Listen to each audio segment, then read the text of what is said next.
And we should be back, hopefully. Not too long. Not too long, we back. What was the point of ending just to come on again less than 10 minutes later? For me to actually personally set up and change stuff. Oh god. I don't know what just happened with my mic stand. I don't know. I had to pick up a few things on my desk, pull some food out, grab my hoodie, grab my blanket. So I'm all cozy. Yeah, easy ad roll. I don't what, huh? You can do a lot in 10 minutes. Yeah. That's what I'm saying. The only thing I forgot to do is grab myself a drink, but I'm good with that. It's fine. We dehydrated today, boys. It's fine. I only really stress about being dehydrated if I plan to indulge at all, because that really does fuck with your body. But yeah. Honestly, Resident Evil was fun. I'm not even gonna lie. This shit was fun. The endo part, not as fun as the not endo part, but it was still fun. I might insist on grabbing the controller when we get later in the game, because the beginning chunk so far has just been kind of boring, because we already were there and did the shit. But yeah, we're gonna be looking at some true crime cases. I'm not gonna pull up the trigger warning, I think, this time around, because y'all know at this point it's true crime. I'm stating right now it's true crime. It touches some really dark subjects. It's things that happen in real life. It sucks, you know? We watch these to not only learn about these cases, but understand or try to understand or see why these people do these things, how it ended up the way how it ended up, how interrogations work, and what happens to the justice system as well, because a lot of them have all that going on. Joke's on you, I have a little bit of monster left. Yeah, so we're going to be looking specifically at the cases of Christopher Wade, Michael Robinson Jr., and Robert Gladden Jr. And I also warned in the title, I am eating food. I'm eating my first actual meal today. I had some cornbread this morning, but I didn't really have lunch. And Moon is making spaghetti for everyone. I asked on stream, I think it caught it. I asked Moon if she'd be offended if I ordered, I just ordered some Mexican from a small joint. I have rice and beans and avocado and tomatoes. I have fresh tortilla chips. And then I forget what they're called. They're rolled up, they're fried up, rolled tortillas. And normally they have like a meat and rice filling. These are vegan, so they have a potato and rice filling. So, yeah. Pizza! Nice! Have I told you about what I'm doing tomorrow? What are you doing tomorrow? Shit. What's going on? I have my FNAF security badge just sitting on my desk because it has the first coat of paint on it. I have to wait for it to fully dry, and then I have to repaint on a gold layer just so I can fuck with it and add details after. Fun. I'm so excited for tomorrow, for me personally. It's gonna be fun. It's gonna be chill. Gonna watch some fucking Teenage Mutant Ninja Turtles.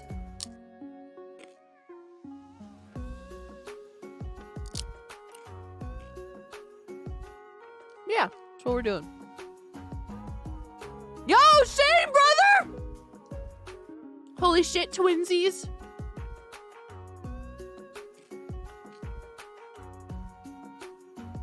Yeah, same. Fucking same, dog. We're going to one of our local movie theaters. They're not usually overbooked, so we're just gonna go slightly before the movie's supposed to begin. We're gonna get tickets. Gonna watch the movie. It's gonna be awesome. Because technically, today is the first showings. Usually you only gotta worry about the local movie theaters, at least for most movies. When they're new releases, you only gotta really worry about the first day.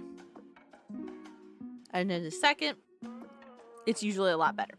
So, especially when it happens to not land on the weekend. Because tomorrow's Wednesday. Yeah. I'm excited.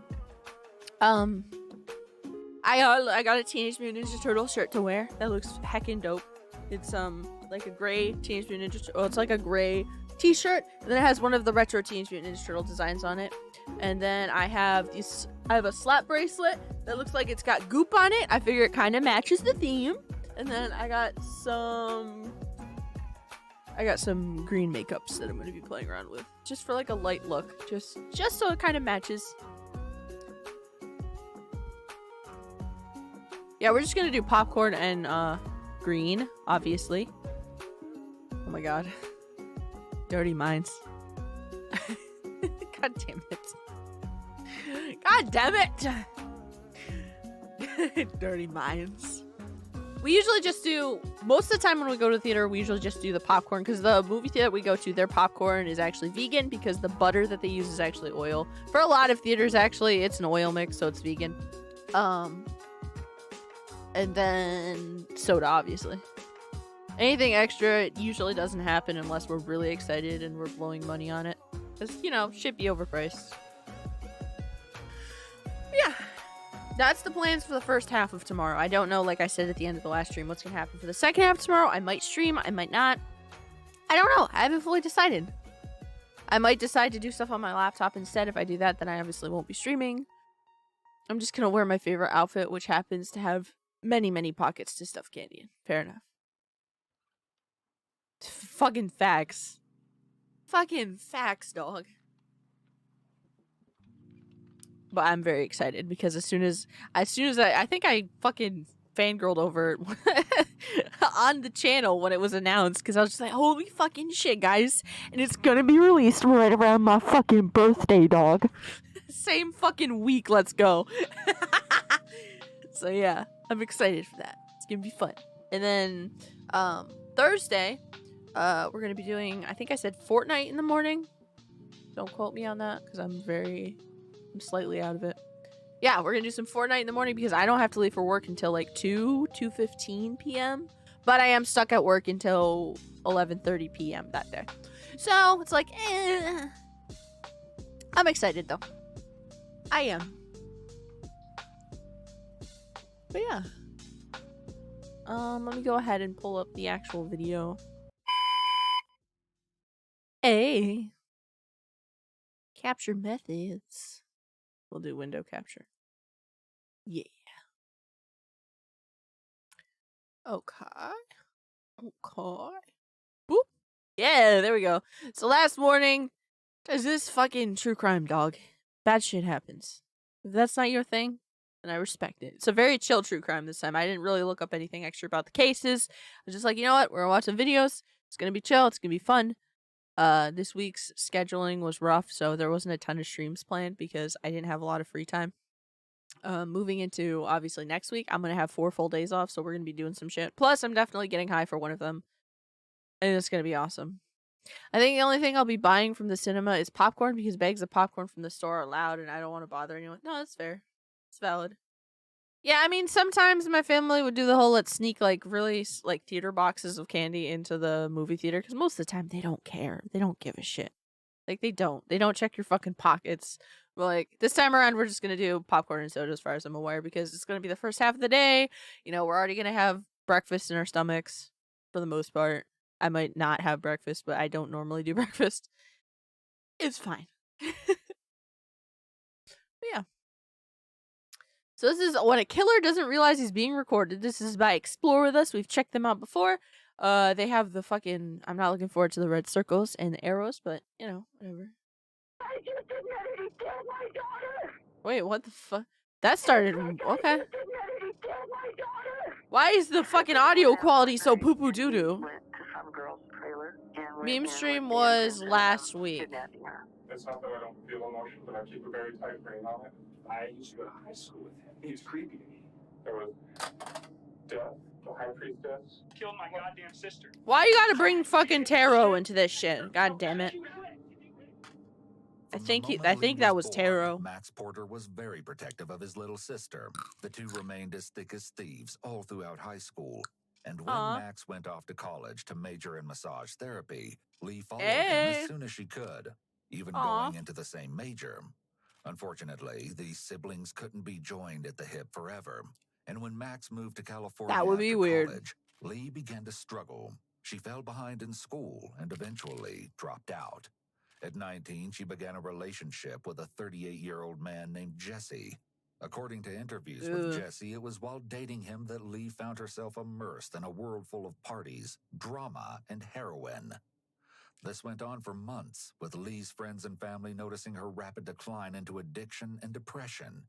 In May of 2014, Lee made a concerning post on Facebook. Some nights, I can't sleep. I end up staying up all night thinking of all the things in my life I f***ed up. You'd think after Aw. trying really hard to get back up on my feet and actually doing it, I'd be proud of myself, but nope. I simply can't get out of this state of Aw. depression. I would love it if someone would talk to me right now, with an open mind and heart.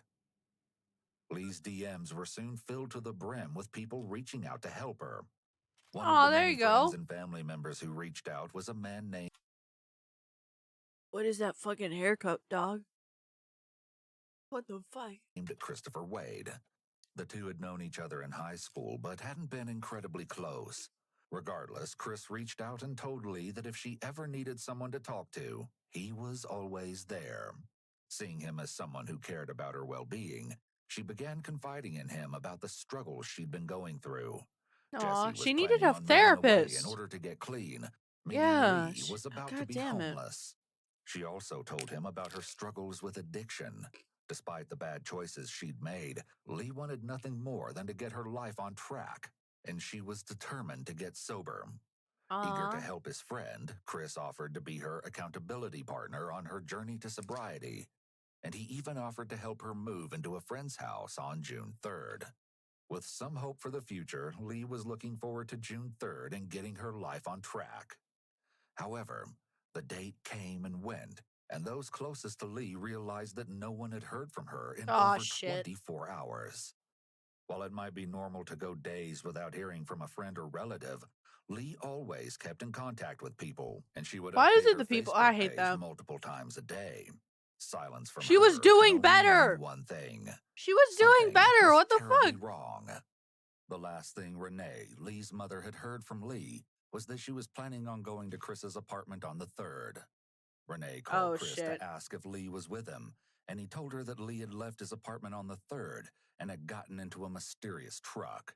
Not thinking much of it Oh, at the no. time, Chris informed Renee that he hadn't heard from Lee since she left his apartment, and he was shocked to learn that no one else had either. With no sign of Lee anywhere, Renee got the police involved, and Facebook groups were quickly organized to help find any information regarding Lee's location. After a week with no sign of her anywhere, the police began interviewing those closest to Lee to see if they could shed some light on what may have happened to her.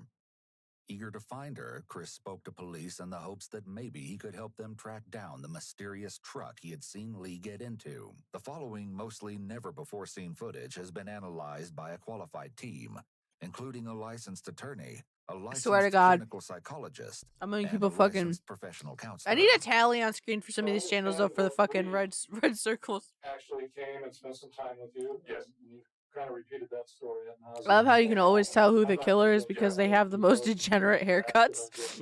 Shit. Yeah. You went through pretty much in detail with Detective Lopez this morning about how, she started messaging you back and forth on Facebook in the last couple of weeks. And stop me if I'm wrong and correct me if I'm wrong, but let me just summarize this a little bit. She had been messaging you, telling you that her relationship was going bad, asked you about maybe having a place to stay. You agreed to let her do that. Yeah. Is that correct? Yes. Why would she ask you a place to stay? She didn't ask me. I offered it to her.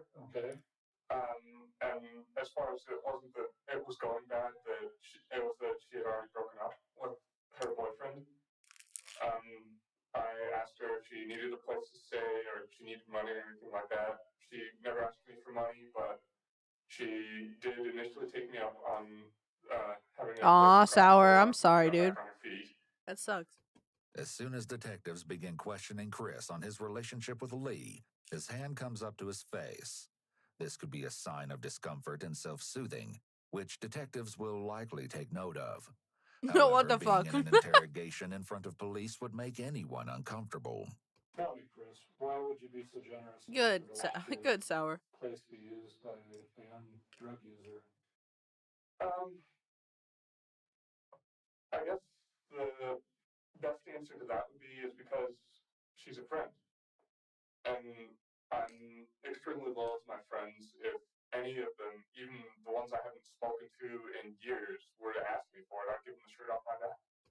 Chris starts out his response by saying, I guess the best answer would be. This seems to imply that he's not just answering, but instead, he's thinking about the best way to answer and the way that would be the most acceptable to the detectives. The truth would likely be a bit of niceness mixed with a bit of self-serving motivation. Hey, let's go, While Alphonse. this is a completely standard motivation for helping someone, Chris Let's is fucking clearly go. worried that this might make him look. I hate this though. There's a little bit of fucking science behind how some people answer certain things. Some people are also just, that's their fucking speech. It's really hard to gauge sometimes when it's just an interrogation room setting. Like, if you know the person beforehand or if you have samples of them speaking normally beforehand, person went missing. At this point in time, person went missing. Body hasn't been found. Nothing's been found that I'm aware of. She was starting to get her life back on track after basically reaching a really low point in her life. This gentleman reached out to her on Facebook because she made a post basically saying that she needed someone to talk to. A bunch of people hit her up and were talking to her. She ended up talking to this lovely boy right here. And yeah, it sounds like she took advantage of that and probably did some not so savory things. So this is them pulling her in because he was the last person to see her alive. Said that she went into a light colored truck. I don't think he gave off the actual color, just light colored truck. So this is them pulling him in and just getting the initial information and sussing out the situation. DLC for Mario Kart 8. Fuck yeah.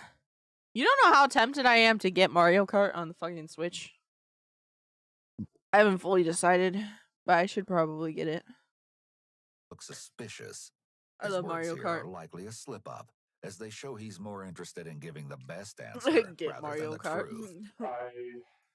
Nice, Sour. I asked her, where am I meeting you so we can go and get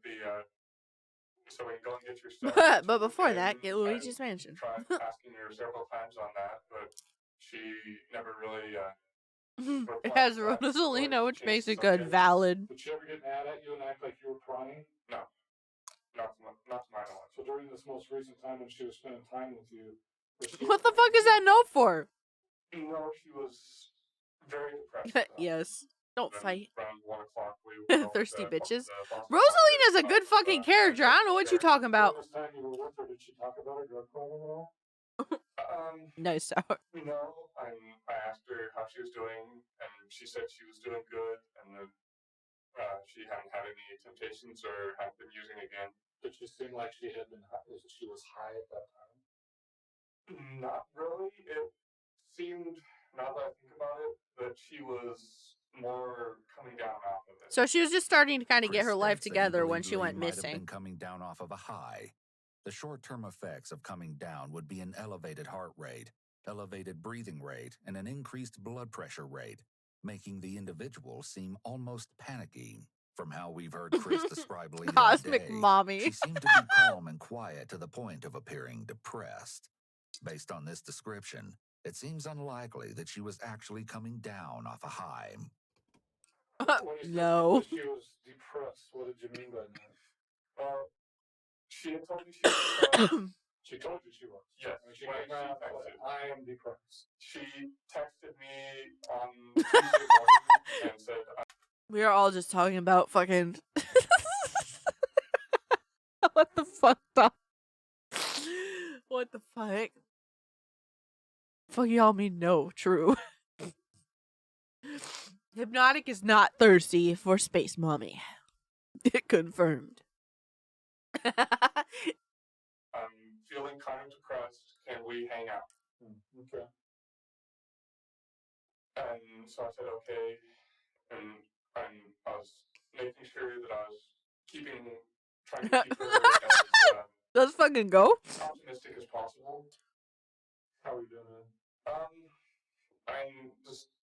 I treated her out to lunch.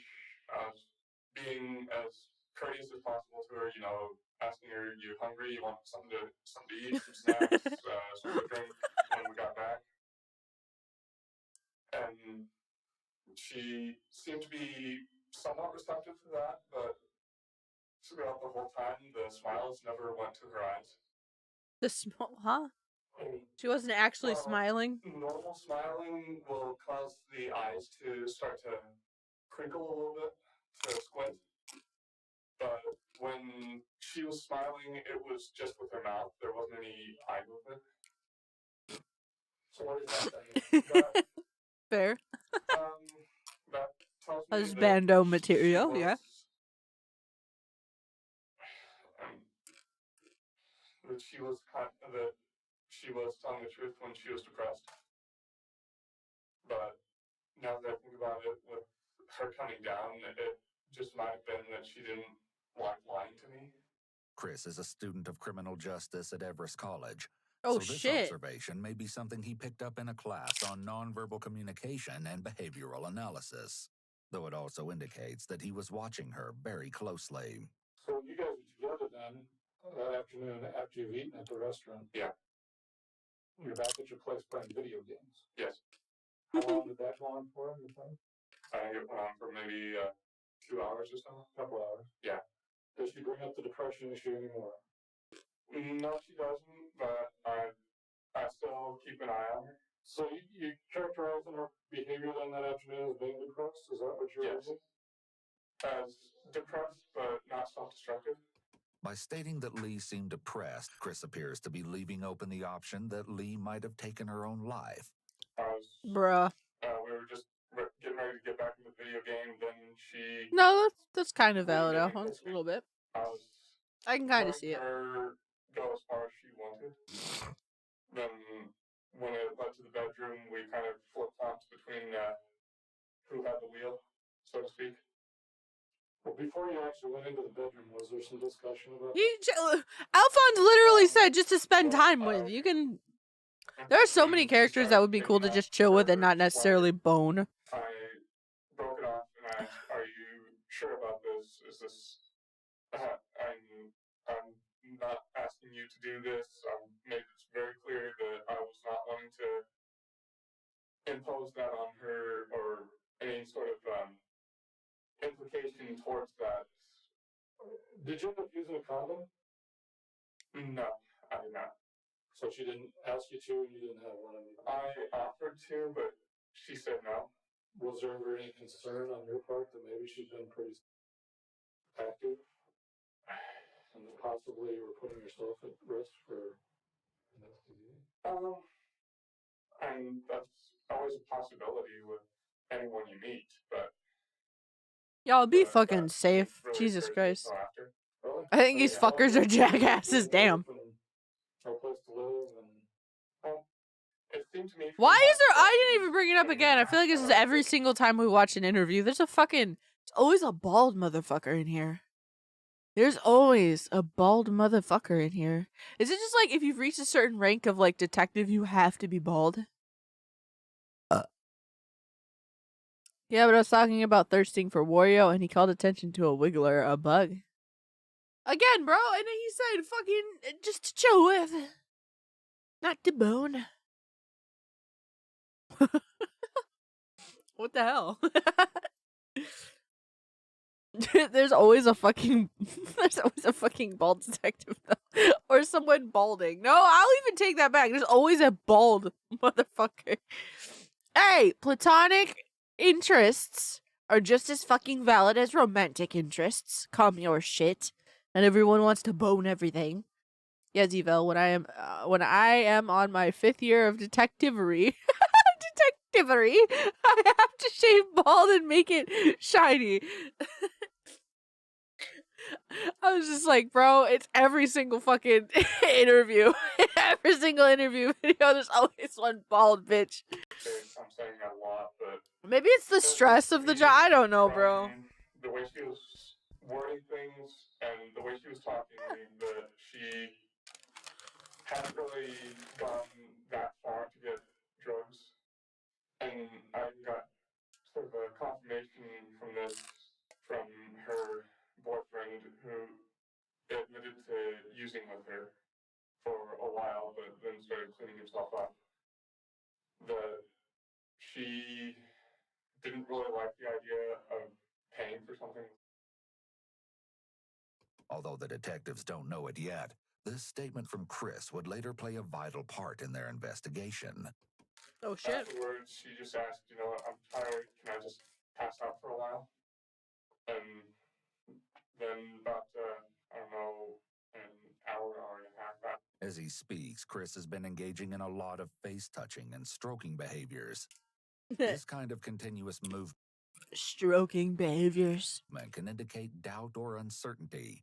The person might be unsure about a particular idea, question, or situation, and the repetitive gesture could be a self-soothing or comforting behavior used to manage stress or discomfort. I don't need to know about this Occasional motherfucker's chin stroking wouldn't behaviors. necessarily be suspect, but Chris has constantly had his hand to his face throughout the interview. My roommate came back home, and I let him know that, yeah, I had a guest over and that we were not decent. Chris appeared to cover his mouth here. This could be an indication that some part of this statement is either a half-truth or a lie. As sometimes Nice. people try to Fucking literally nice, cover dog. their lie as it comes out of their mouth. What did she say inside the bedroom then? Well, for the most part, she was asleep in my bed. Then afterwards, I was out there. I was out in the living room. We were talking. We're talking. That's my roommate's name. Then he said We actually discussing this. something that My brain heard fucking stroking behaviors and went to immediate laughter. And I started thinking, and she had that bag with her that she didn't let leave her side. If she went out to get something from her car, she would bring that with her. What kind of bag are you talking about? It was a purple bag. I think it was a Cromwell bag. So you're talking about one of those little velvet bags that they carry around for stashes, that type of thing? Yeah. And in fact, you later looked in that bag. What the fuck? I saw her drug paraphernalia. Valid. I only went through the Crown Royal bag. I think. So you found out while she's sleeping? Yeah. You woke her up? Yeah, I woke her up very gently. I apologized to her because I looked into the bag. What was her response to you violating her privacy? After I explained myself to her, I think she was annoyed that I had done it without her permission, but No, that's genuinely valid, Alphonse. Abso-fucking-lutely. As I told her, I was worried about her. So I just wanted to make sure that she was okay. Notice the change in pitch and rushed way he says okay. Make sure that Hypnotic, what the fuck? Okay. He's not being very forceful with the word, as if he knows she wasn't okay. As well, deceptive people often engage in what is known as emphasis. Emphasis could include many behaviors, with one such behavior being repetition, where the deceptive individual repeats a key point or phrase that supports what they want to I will be telling the truth and I repeat myself a bunch. That's my normal fucking speech patterns, you fuck. Still in the listener's mind. In this case, Chris is repeatedly mentioning how he's a nice guy and was very gentle to Lee, even when he was waking her up and confronting her about her potential drug use. I woke her up very gently.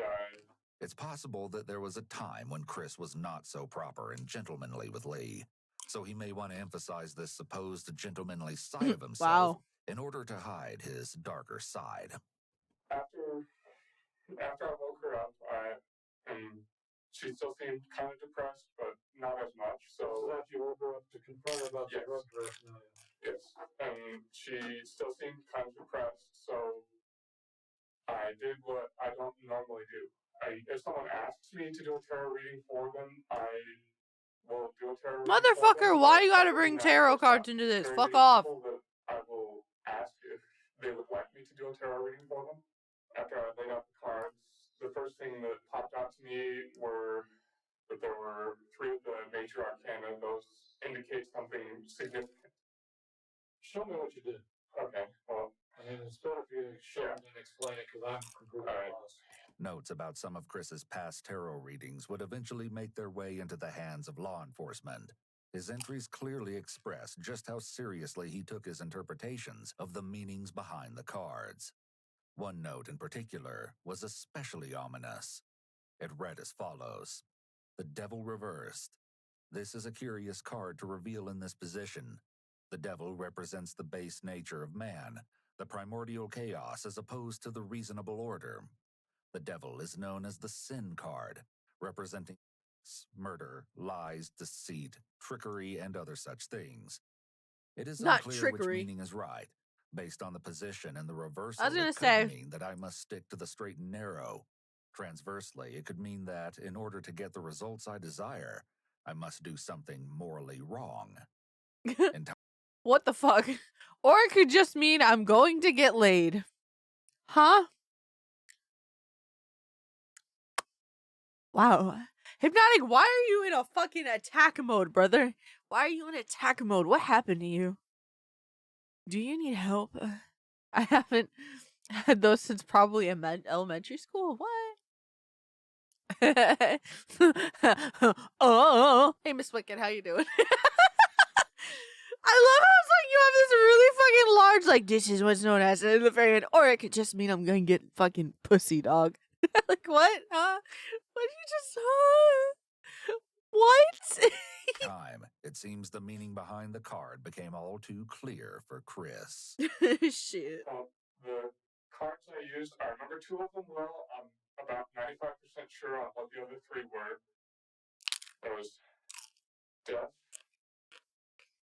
the High Priestess, the Three of Cups, Ace of Wands, and Judgment. Overall, I told her that this was one of the more optimistic readings that I had ever done. A lot of these cards, literally almost all of these cards, Death accepted, Wow. are very Welcome to hell. They don't Wow. have any sort of not necessarily negative meaning, but the negative meanings that they do have are not as significant as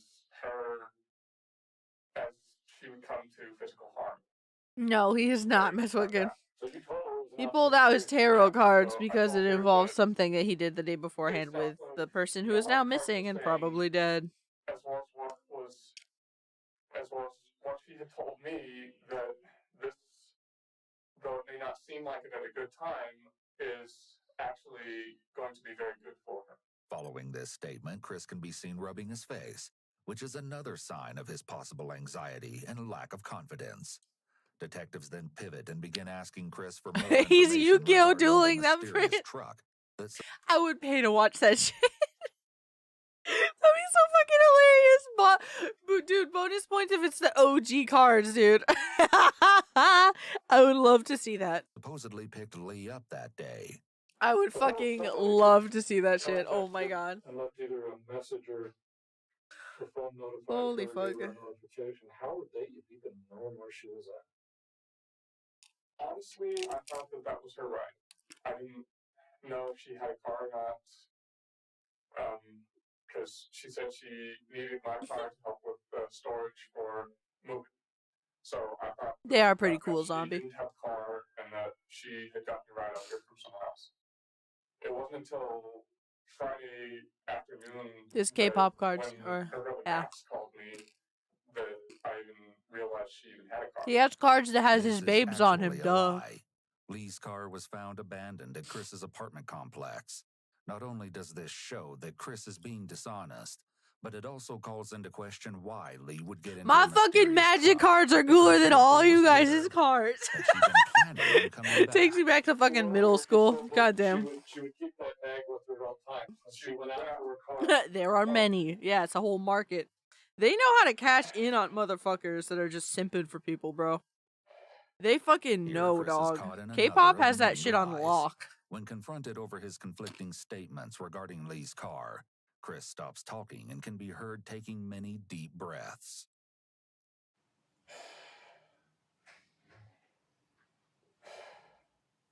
When individuals are anxious, the body needs more oxygen. Hell yeah, Miss Wicked. So people will use various methods to get that oxygen. I hope you're doing such good as today, by the way. I breathing don't think I deep or asked, but I hope you're sniffing. doing good. Have you ever traveled with her anywhere after I'm that? slightly out of it. Yeah. I've been streaming for a while. Once she got in that I know truck and I after were that, playing she Resident knew that Evil, was and then lost. I took a 10-minute break, and now we're doing Where this. did you go with her? The only place I went with I feel her like that's the next step, besides Hypnotic. within my They do a apartment pretty good was job. to Boston Market, and I showed I'm hiding in the AC. when they arrived, the receipt for the Boston Market. You didn't go anywhere else? Nowhere else. Have you traveled I don't like the summer, bro. yourself towards the DIA, out towards the airport at all in the last couple of days? No. Since she's left, you've not gone out that direction? No, not at all. There's schools up around Monte Grant and 97 Grant. Yes. No, instead they do cards and they do fucking No, not really. contests I to don't like really have get alcohol a that much. fucking 4-minute conversation with someone, and backstage access has like 8 different levels. K-pop people do have like a huge market. But other than that, I stay at home, watch movies, or They know how to get you, dog. or whatever, or what have you. So who would be to get a printout from your phone's provider? Who's your phone provider? TracFone. I know it's TracFone. Is that the actual company that provides the service? Yes. And TracFone was able to give us the coordinates for every time your phone pinged somewhere. Yeah. Which they can do. I don't know if you know what that means, but when your phone is activated either by receiving a call, sending a text, whatever, receiving a text, it bounces off of a cell tower. Yeah. I understand. So if we traced your phone, what would it tell? I know, Zombie. You've Notice actually how won this a is the lot. moment that Chris decides You're a to tidy determined up the individual, cards, which does is not likely surprise a me. grooming behavior. This suggests that Chris is feeling anxious about the information his phone may reveal about his location. Individuals may engage in grooming behaviors in order to Nice. expel nervous energy. This may take the form of grooming themselves, such as adjusting the collar of their shirt or smoothing out imaginary wrinkles from their clothes. It may also involve grooming their immediate surroundings, such as wiping dust off the table. I fucking moving do a that water when I'm glass, nervous or Chris's feeling plate, extra stacking up OCD. his Shut tarot your cards. fucking mouth. When I do Chris that is all the asked about time. what his phone data will show, Oh you my can see him god, this covering is his why I hate mouth. that. This can be a Oh, you sign get of that deception, fucker away as from me right individuals may now. do this as a way of literally You get that covering a fucker. lie.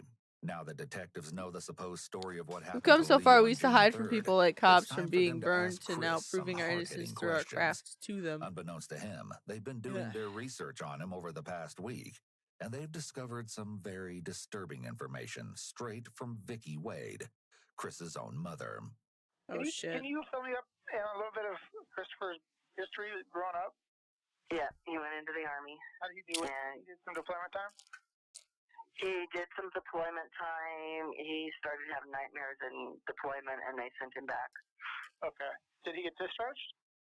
Yes. And what was that? Was that a medical discharge or It was a medical, yeah. for psychiatric reasons? Yes. Okay. And Oh shit. he said he didn't get a lot of sleep. They didn't have the barracks set up to where the night crew could sleep. I don't know if that contributed to the hallucinations. I'm not sure exactly what he was hallucinating. What would make you think he had hallucinations? That's what he told me. He did? Yeah. That's what Chris told me. When was that? When he was in the Army after he got back. What kind of hallucinations?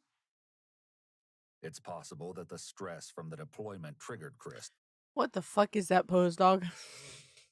What the fuck? to experience psychosis. It's also a possibility that he faked symptoms. to What get am out of I the looking military. at? But Oh typically, no. military doctors are able to assess for malingering, which is when someone exaggerates or fakes illness. Growing up, his dad was into, and Chris found it online at a very young age. Chris was God damn it. pretty messed up with it in high school. Okay. He stashed pictures of every sort. What was he looking at? Well, I call it pretty hardcore. It was... Are you talking about like bondage stuff, or is it just strictly... No, not really bonded, just ugly stuff. I heard things from... the principal called me one day and said he had touched a girl inappropriate at school. Nice, Mr. Wicker. That was the sophomore, junior year. When's the last time you talked to him, he said? Here's what I have to say. Again, I know they're trying to like hammer home, oh my god, it's porn. He is an adult now. Like, yeah, if that shit happened earlier on, then yes, it should be said, it should be stated so that people know. But like, he's an adult, he can have porn now. Kind of fucking he actually has a mag, but you know. Like it's fine. He's an adult. The fuck? Also, ew. This is like fucking. You're missing. Actually, no, that Toshiba laptop. You got like a really shitty gamer setup right here. Look at all the shitted. Look at all of the shit. Just the bare ass mattress. Bare ass mattress. on the fucking floor. I didn't even get to the pillow. That pillow has so much dead skin on it. Holy fuck. It probably has way more than that, considering he probably had a porn addiction. Oh my god, the fucking food, dog. That's what really gets me. I can understand, the cords get messed up, right? I can understand bed isn't made. I don't understand not having, like, a frame for your bed, unless you just moved into a place. And I don't understand why you wouldn't have a sheet or, like, blankets, plural, on your bed. But, like, and that fucking, there's no forgiving that pillow. That pillow is fucking disgusting. But I don't understand food garbage like that. I don't. I really fucking don't. 'Cause, like, ew, what the fuck? I just feel like, I don't know. If you're in a place longer, I feel like you should have a bottom to your bed, or at least a couple mattresses stacked up, something to give you a little more support than just a bed on the floor. I mean, if you prefer it, then that's you. Go for it. But if you're in a place for, like, a longer period of time, I don't know. You can get, like, really cheap fucking, what are they called? The fucking thing, the actual bed part, the support system. You can get them for pretty cheap. Yeah, I feel like amazing. Just something to get it off the floor for your back. For your fucking back, dude. Yeah, bed frame. Like, my family's been poor. I am still a poor individual. You can still go on, you can go to consignment shops and other used stores. There's places online. You can purchase one of those. You can, for pretty damn cheap. Like, and he has internet access, so you can't even devil's advocate that he didn't have internet access. Because I totally get it if you don't have access to the internet, not having access to certain things, you could order it. You really could. Also, Robocop. Is that Robocop? Is that Robocop in the fucking... I think that's Robocop. Just in the corner, okay. So that laptop wasn't for gaming. That laptop was probably for porn and fucking videos. Porn and movies. That was the station. Last time we talked was a week ago. He was home not this past weekend, but the weekend before. And he's got a new girlfriend, and we were talking about that,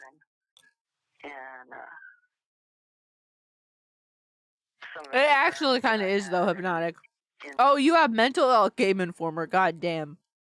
Look at it like that!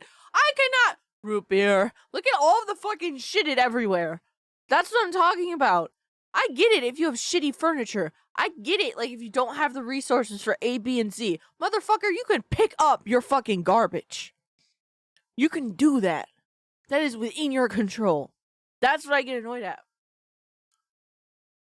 Like, this fucking just, it activates the bad neurons in my brain, because I'm just like, bro, come on.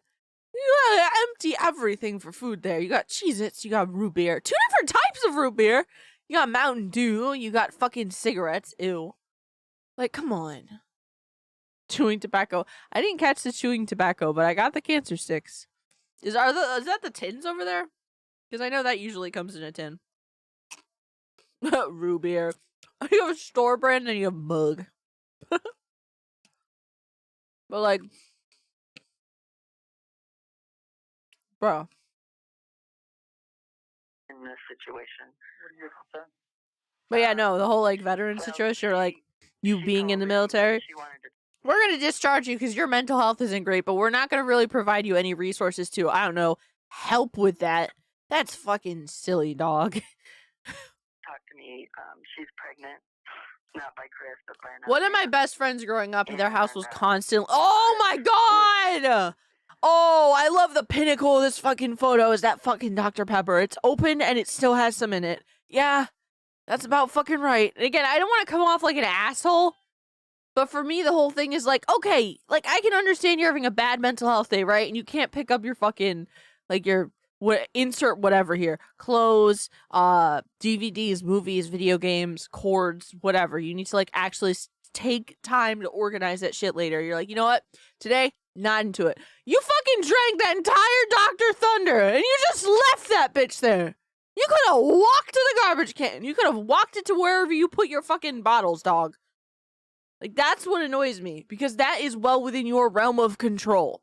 Like, it doesn't It takes very low at least maybe it's just a me thing. That to me takes a lot less mental energy to like do than like sitting down and doing an entire task like, oh, let me sort through all these movies and games on the floor.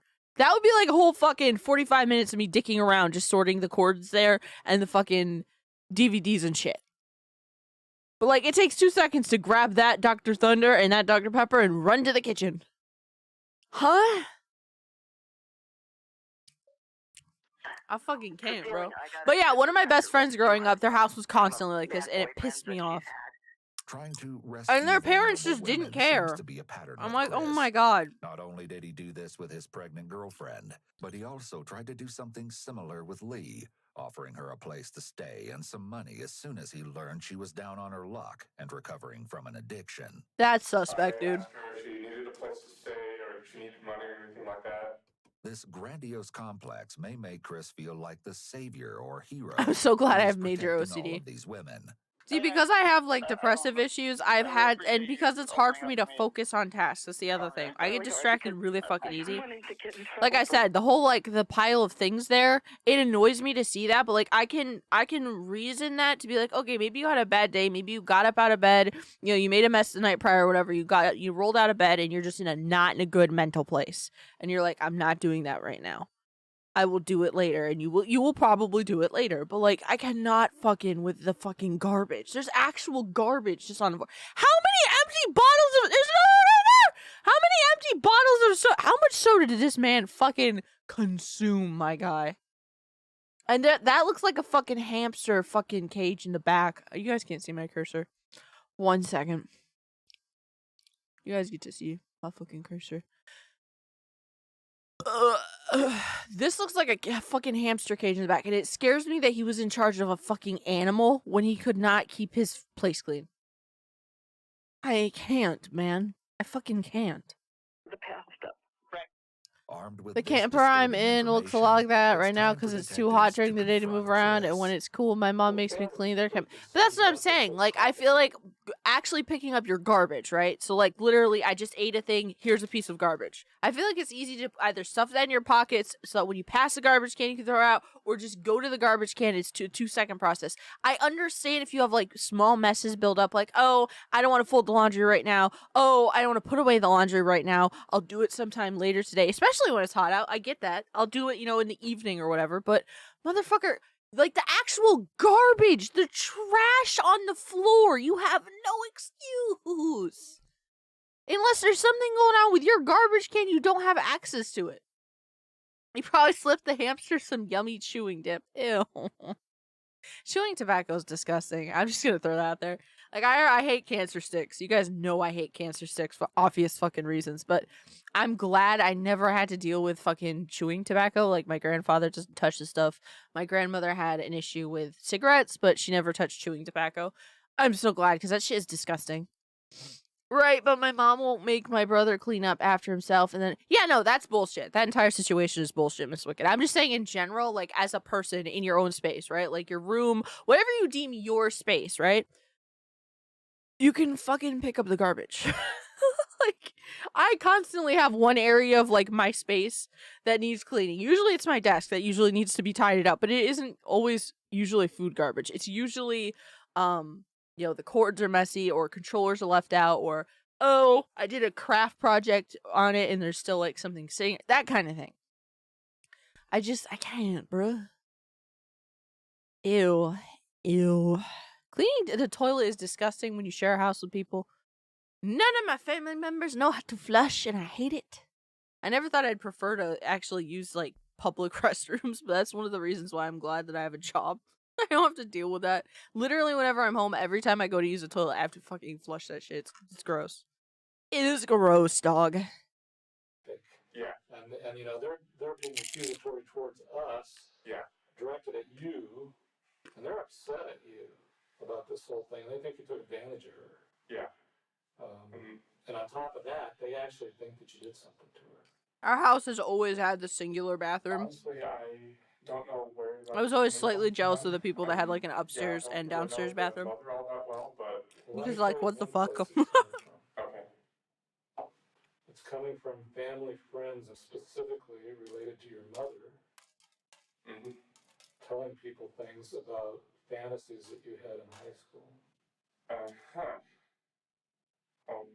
there wasn't anything like that concerning Lee. Nice. And Well, how about just fantasies that maybe you might have shared with either your mother or other family members or people about what some of the fantasies might have been in high school?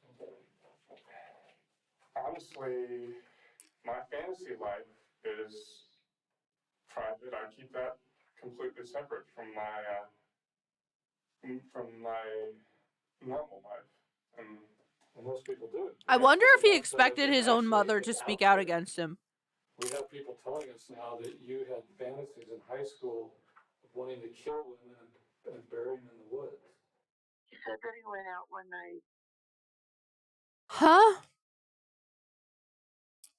What kind of fucking porn was he watching? Actually, scratch that. I don't fucking want to know, dog. That's why I got annoyed I didn't say anything when they first brought up bondage, because I'm like, you could be perfectly sane or mostly okay and be into bondage. Like, come on. I feel like in this day and age, it's not a weird fucking kink. But, dude, what the fuck?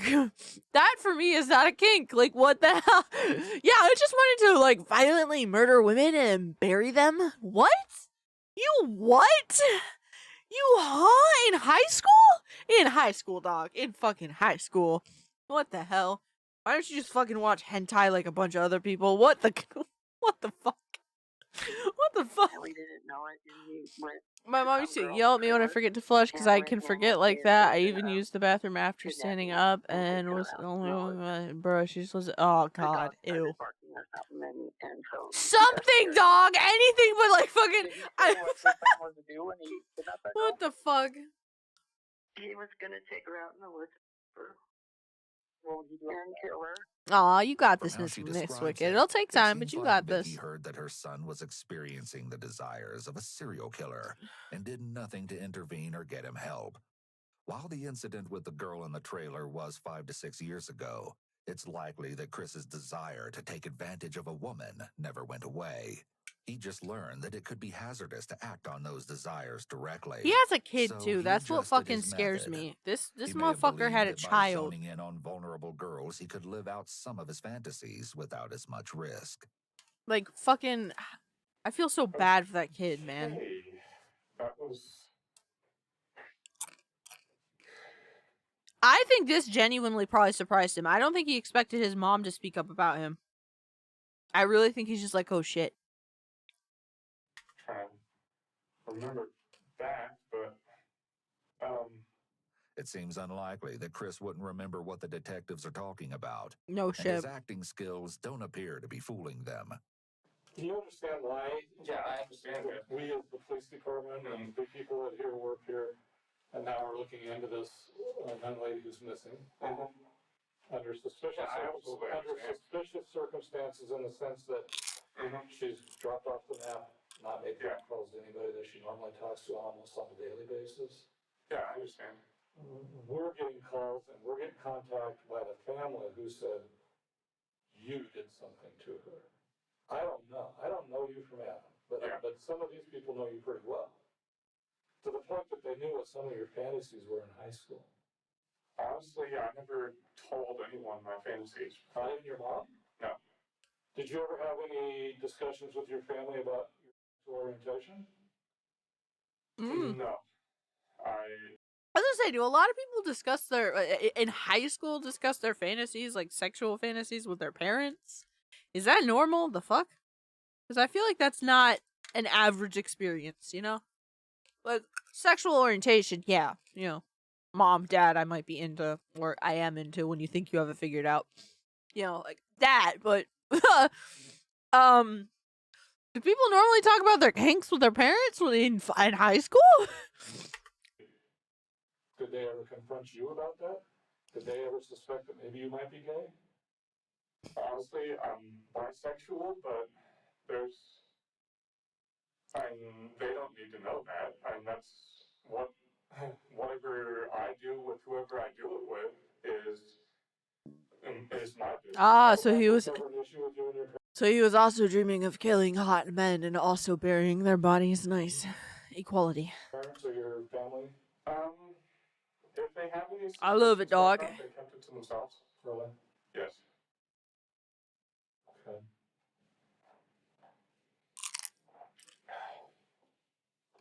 Chris takes 2 pretty large drinks of water during this line of questioning. What the fuck? And the people that you I'm sorry, but no. No. Like, you should feel open enough, in my opinion, to ask your parents about stuff, because that's the main way of how you're gonna, like, learn when you're younger, but fucking no. No. Gonna say no. I will earn up as much as I can to get my own phone that they can't take or turn off to use to make money to get away. Fair enough, Miss Wicked. I wish you all the luck in the world. You got this. It'll be a grind, but you got this. We're looking into this young lady who's missing. Okay. This is often considered nonverbal communication, indicating nervousness. When a person is anxious, the fight or flight response is triggered, which can cause the throat to become dry.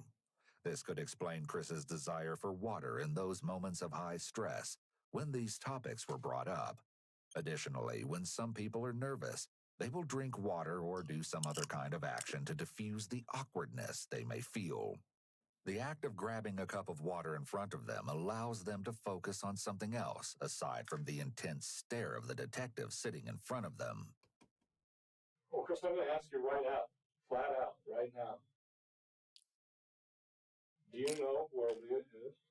And did you do something to her? I did nothing to her beyond what I've already said, and honestly, I have no idea where she is. It's important to note that Chris doesn't outright say no when answering this question. This could be an indication of deception, as straight-up lying is hard for most people. Instead, by giving a vague and non-committal answer, Chris can still feel like he's partially telling the truth. Aw, what the fuck, Miss The Wicked? detectives will take note of this statement and his lack of actual denial. But that We means also he has hear him use the anxiety, word which means honestly he's here. definitely guilty, Honestly, hypnotic. put it Jesus that Christ. way, honestly, This is why I hate this kind of stuff, I never because... told anyone And again, this. he might say honestly a lie in his actual speech. I hate this so much. Again, there's like a shred of actual, like, there's actual, like, speech patterns and way people answer things that do play into cases. But, like, for me, you have to have more of a basis on how someone speaks on the regular. When you're talking about certain speech pattern traits and stuff. What the fuck? Also, anyone would feel anxious. Like, Devil's Advocate, we know he did it. Like, we know because it's a fucking true crime video, right? But, like, Devil's Advocate, he could, and I bring this up every single fucking time we watch one of these videos, but he might just feel anxious because he's in a fucking interrogation room. Those fucking rooms are designed to make you feel anxious. They're tiny rooms. You're usually back to the wall. You usually have 2 people staring you down, asking you questions. It's a very stressful situation. Like, even if you're fucking innocent, let alone if you actually have any issues with anxiety to begin with before you're put in that room. It's just, that really pisses me off, because I feel like with all the videos I've watched, right, I would come off as someone who seems guilty, even if I have nothing to do with the case, just because I have anxiety. I have issues with I have social issues. I'm not great with talking with people. I'm not good at maintaining eye contact and doing other things. I know for a fact that I have a lot of these traits going on just in regular fucking social interactions, let alone in a fucking interrogation room. I want one of those cases to involve one of those Valley girls who say like and literally a billion times every sentence. That video would take a week to watch through. I don't. That's painful. Something that he I said really with fucking increasing don't, man. frequency throughout the interview.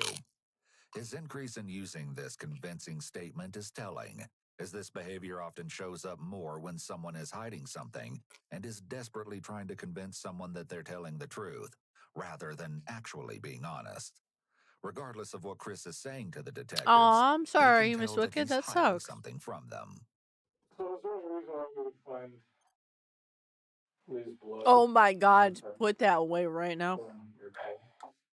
This is, I think, the same one, the same fucking channel. I might be wrong.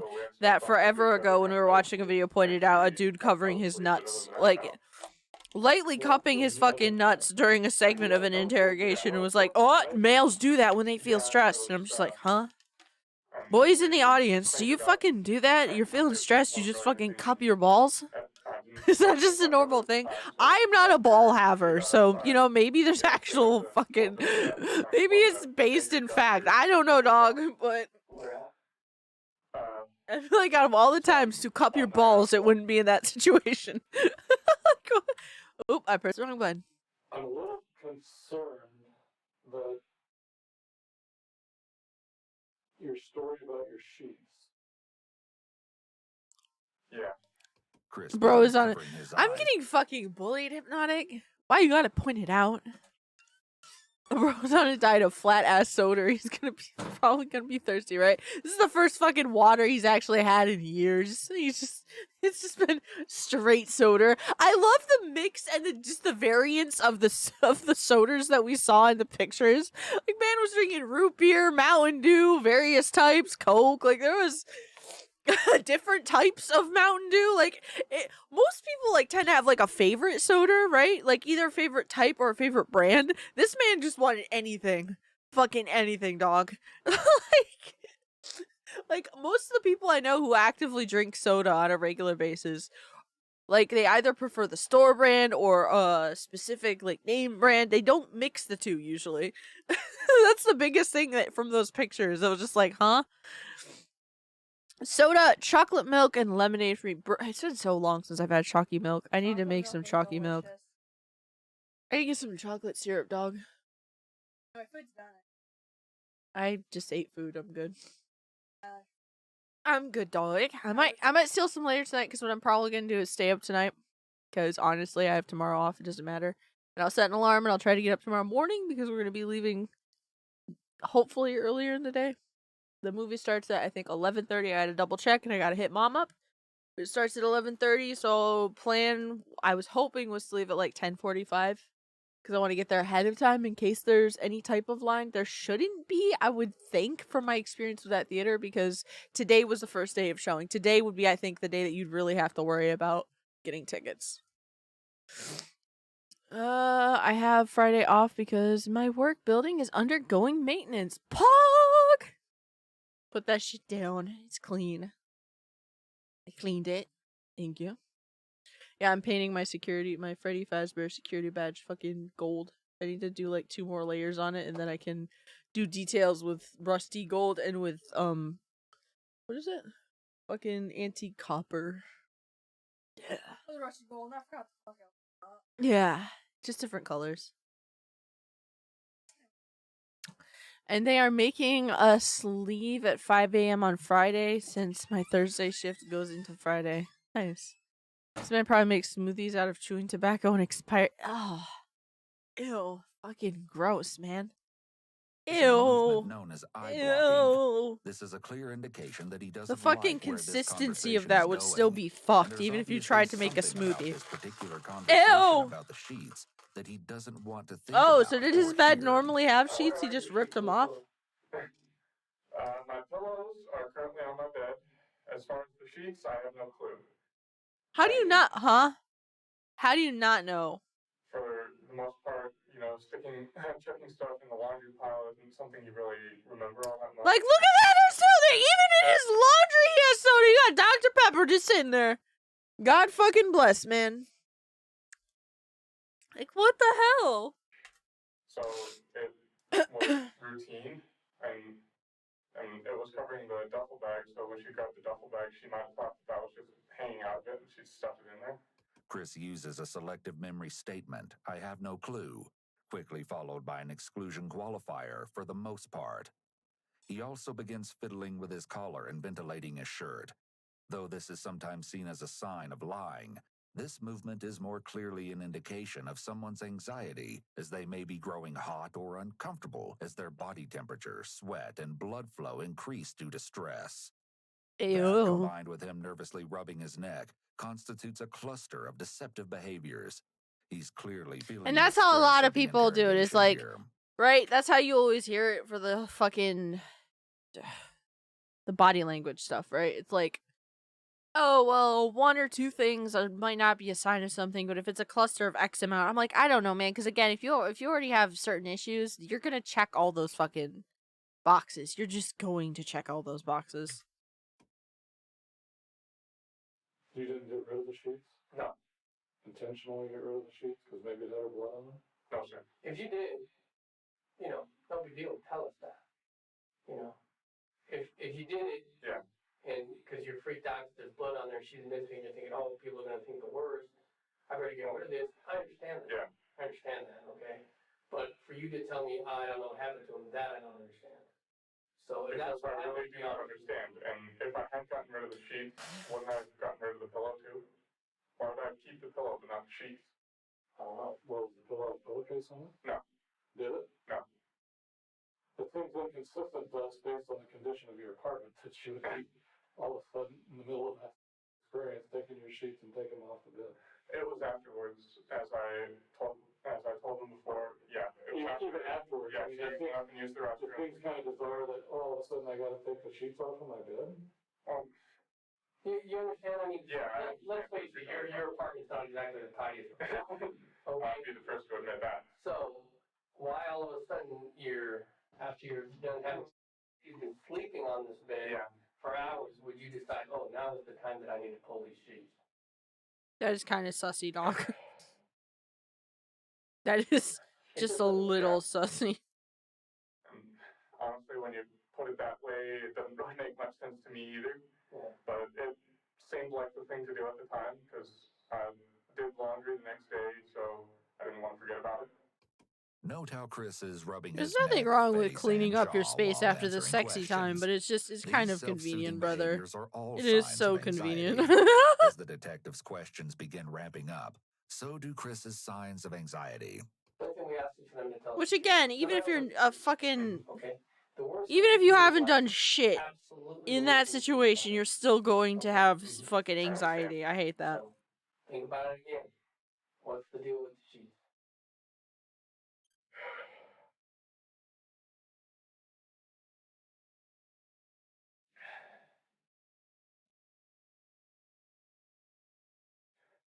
Alright, yeah, I did get rid of them. Okay. Yeah. Honestly, I can't think of anything else. Would you be surprised to know that that her cell phone went out with those sheets? What? Her cell phone. Oh shit! I don't think he was expecting that.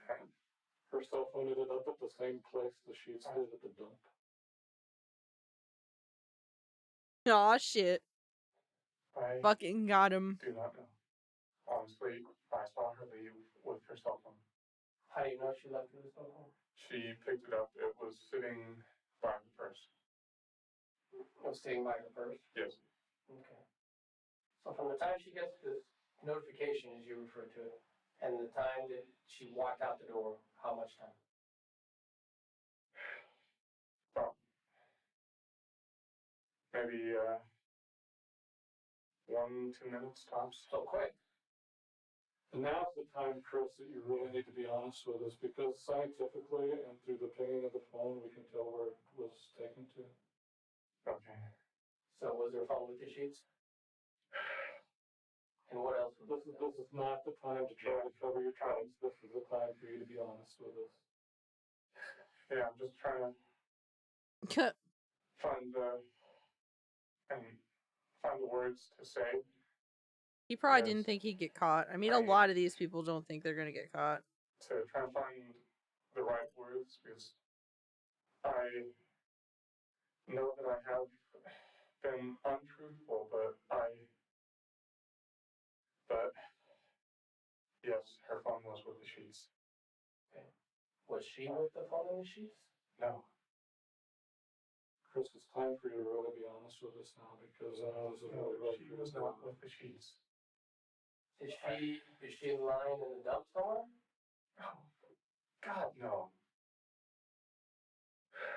You understand what we're asking this, right? Yeah, I understand it, but still, that's... So where is she? Honestly, I do not know. She left and got into the truck. Nobody knew where she was at, Chris. I know that. We've got her text messages. Yes. We've got her phone records. And We know everybody that she talked to that day.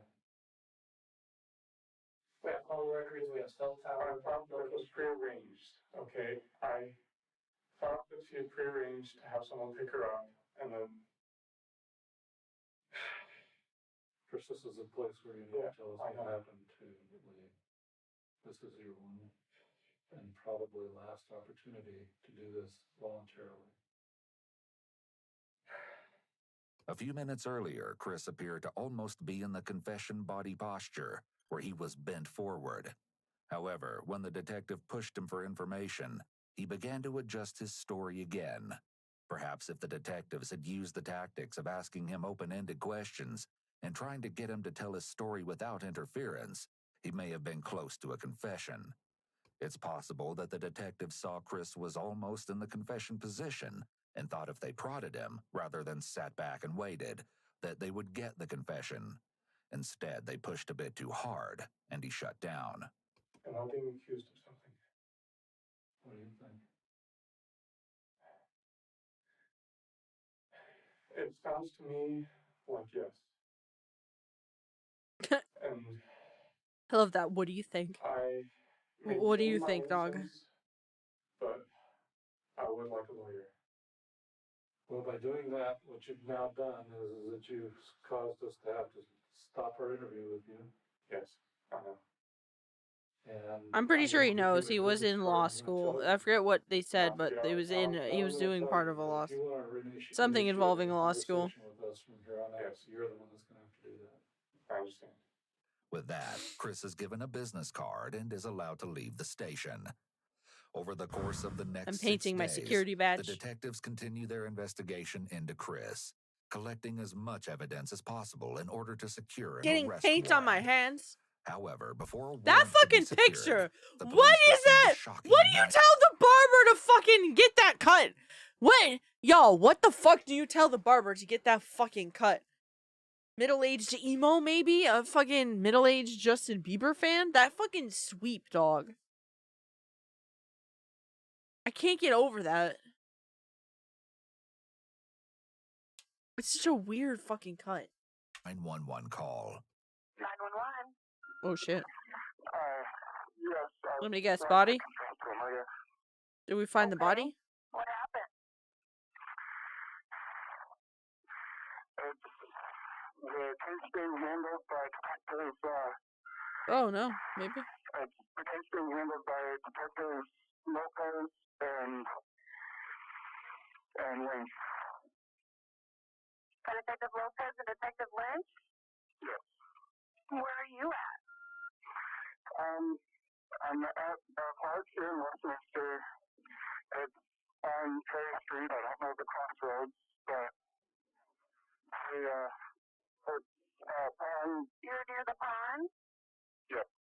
What is your name? Christopher Wade. Detectives were stunned.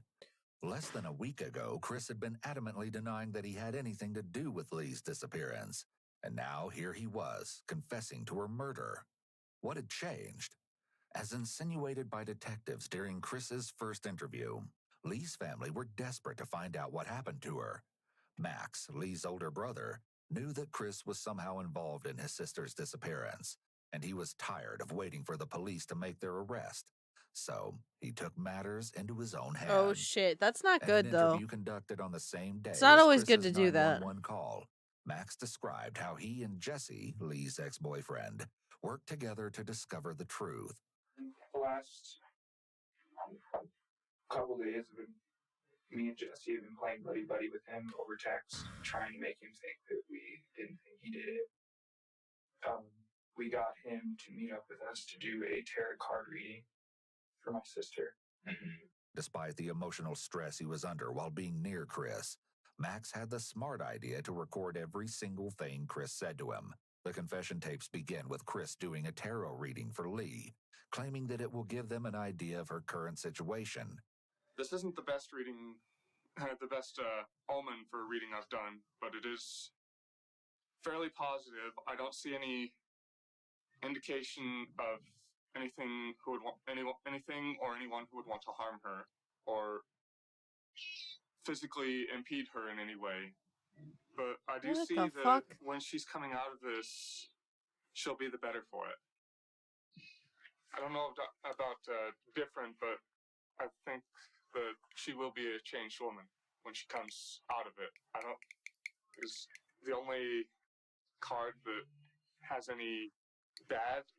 I guess you could say bad omen would be the Two of Swords. The Five of Wands is a neutral omen, but it indicates paranoia. So she might be feeling really scared right now. But the Three of Pentacles and the Lovers are both very positive, as is the Six of Pentacles. So I would say there's every chance when she's found, it'll be safe and sound. It's possible that one of the reasons Chris enjoys doing these tarot readings is because he's able to get people to listen to him and pay attention to him, something he never got in high school. Jesus and likely Christ. hasn't gotten much of. Because he as a was the young weird adult. motherfucker that It could talked also about give him a sense fantasizing of about power fucking over killing others, women and as taking some them to the people woods. make What are you decisions talking about their about? life Yo, I utilizing hate that these so readings. much. And He it's felt another so way to make alone in them his do what he teenage years. wants. What were you talking about? That might be why. I have Bro. one more favor to ask of you. You were obsessed with porn, which, I mean, a lot of fucking high schoolers, but you were obsessed with porn, and specifically you had you had fantasies that you at least were loud enough that your fucking parents knew, right? You had fantasies of killing someone, taking them to the woods, and burying them. A group of people that used to know each other and all are worried about this girl that's missing. Yeah. Instead of me and Max, maybe badgering you with questions, would you just tell all of us as friends, like once and for good, like just what happened that day while she was there, when she got to your house, and just what took place? Okay. For our peace of mind. All right. I'm confused why He you really can't talk confessed. about all this. And you're talking about all this. They didn't think it was funny. I mean, What it's good that you Yeah, I are. know. It's good that you What are. the fuck? Yeah, you were probably a But very special individual. They would tell me Maybe. not to talk to you. They wouldn't tell you not to talk to me. Yeah. You know. It's hard to explain the things that go on in my head sometimes to someone else, but Chris, your stories, they didn't add up at all. Not one. You told different things to other people. If you had something not to hide, you would have told the truth the whole time. Why did you keep things back the first time you told this story? I will be going forward with the police about this. I haven't yet because I'm trying to find the right way to do it, so... This is the right way, right? Yeah. This is it. Right. This is it. I know. But what I say right now, it's going to be very hard, but until I come forward with them to it, it'll be within the week, I swear to you. But I'm gonna have to ask you to keep it to yourselves until then. You tell me right now what happened to my sister. You know what happened to my sister. Yes. You know if she's alive or if she's dead. You know. I do. Unlike in my original story, afterwards, she wasn't tired and didn't ask to pass out. She tried to use that to manipulate. She wasn't yelling, but she was very venomous. And she grabbed the knife that I keep by my bed. And when we go back, I can show it to you. What happened with the knife? She grabbed it and pulled it out and tried to attack me. Saying that Is he really fucking claiming she would self-defense? stop attacking me. Is he really fucking claiming I self-defense? agreed to buy drugs for her. What the fuck? Zombie. I don't know, but there was desperation in her eyes. She wouldn't do that, dude. She wouldn't do that. Chris, stop lying. She wouldn't do I'm that. not lying. She wouldn't do that. Keep going. Keep going. I'm sorry. Yeah. I'm sorry. I'm just over. I am not lying. Okay. She thrust at me twice. I dodged the first one, then I grabbed her hand on the second. And when she thrust again, I turned, grabbed her and stepped forward and twisted her around so that her body was in between me and the knife. And then I placed my hand at her throat. I didn't start squeezing until after she kept going. I said, we can end this right now. There will be no, I won't say anything to anyone. Just please drop the knife, and I'll let you go. You can get dressed. You can leave and go wherever.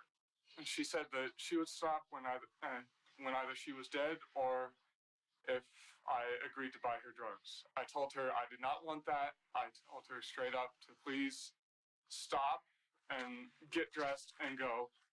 But she used both of her arms to push against me with the knife, trying to cut my arm to get me to let go so she could keep attacking. So I started squeezing on her throat. There's no way Chris could have positively known Lee's intent in that moment. It's also worth noting that Lee was only 90 pounds, making it hard to believe Holy that Chris was fuck, struggling to she was overpower her tiny, and bro. get the knife. Oh This my is what makes his god. story sound just like that, a story. He's decided that the only way out of this is to claim that anything that happened to Lee was in self-defense. Honestly, That's not always the smart way to go, though. I mean, I a lot of people do thought that, the that whole self-defense bullshit, but like, her bro. muscles would relax when she went unconscious, and that I could gradually move the knife away and let her go and let her regain consciousness. But that didn't happen. I've been running through my head trying to figure out why. She kept on fighting and fighting. I kept on telling her to drop the knife and I would stop. Drop the knife and I'll stop. You can, and I will. How leave the room. painful does it have to I'll be to be waiting the out in patio. You fucking can get dressed, you family can go. standing I right will- there getting that confession? I'll stop talking to That you you know completely. is mostly fucking But bullshit. She kept shaking her head no. Adrenaline was rushing through. I didn't see her stop shaking her head, but she was still pushing against my hand. So, but then it was like a rubber band snapped and it just went completely lax, and it took me completely by surprise, and I ended up cutting her. It wasn't very deep. It was about an inch and a half cut along her sternum. That took me completely by surprise, and I dropped her. She landed on the floor. I turned her over to check and make sure she was still alive. I didn't check on her throat because I had just been grabbing there, so I didn't think I could get a clear reading off of that. So I checked her wrists, and when I didn't find anything there, I checked under her arms and then the inside of her legs as well. And I keep going back and thinking I could have handled that better, but I just panicked. Although many had suspected it already, this was the first time Lee's death had been confirmed. After she went limp, Jesus. and I checked the pulse and didn't find anything. Yeah, no, to be the family member in that point time, like, goddamn. Honestly, I was. Like, bring her back, or did she? Well, hold on. Yeah. What happened after she went limp? After she went limp, and I checked the pulse and didn't find anything, I'll admit it, I flat out panicked. After I was coherent enough to start functioning again, I'll admit it, I wasn't rational, and I did things that I should not have. I should not have done it, but I covered everything up.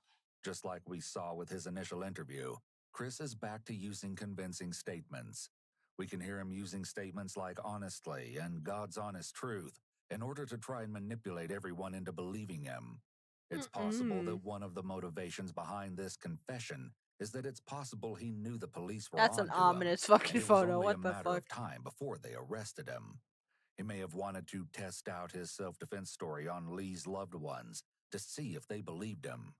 If they weren't That's buying horrible, it, he though, would then bro. have some Oh time my to god. adjust his story to make it more believable for police.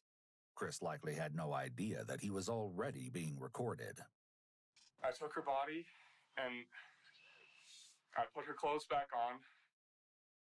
Then I laid her on my bed and covered her in a blanket while I was trying to figure out what to do. I didn't wrap her in them or anything like that. I put a bag over her head.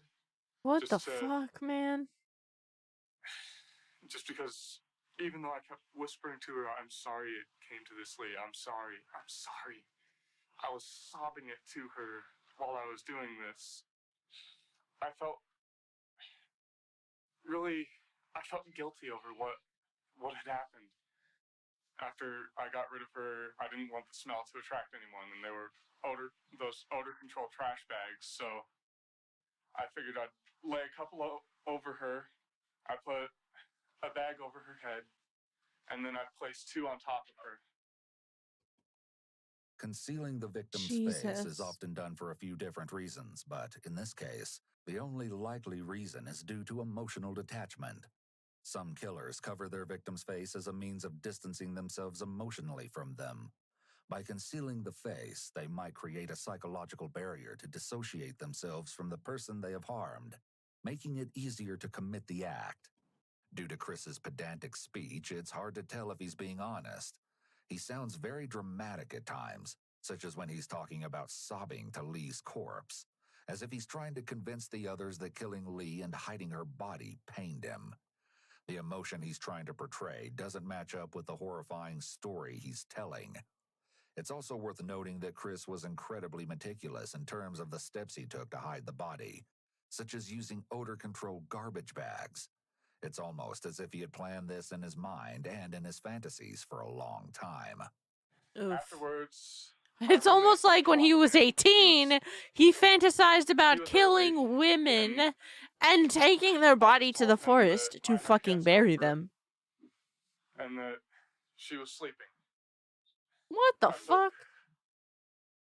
Before he had got home, I had used some rags to I'm gonna assume that's the bloody rags. I put those into that or like blood stains. I don't know. Into it's hard to tell when they blur everything out, and I get why they do it. But it's harder to tell what you're describing if someone's telling a story like this. Look at how fucking I can't. Every single fucking photo. Look at the shitted. Look at the fucking shitted on the counter. It takes 2 seconds to wipe that down. Oh my god, I probably come off like some weird fucking... That is disgusting. Is it not? Please, for the love of God, that has to be disgusting. It has to be. Like, ew, there's shit still in the bowl. You didn't even rinse out your bowl, dog.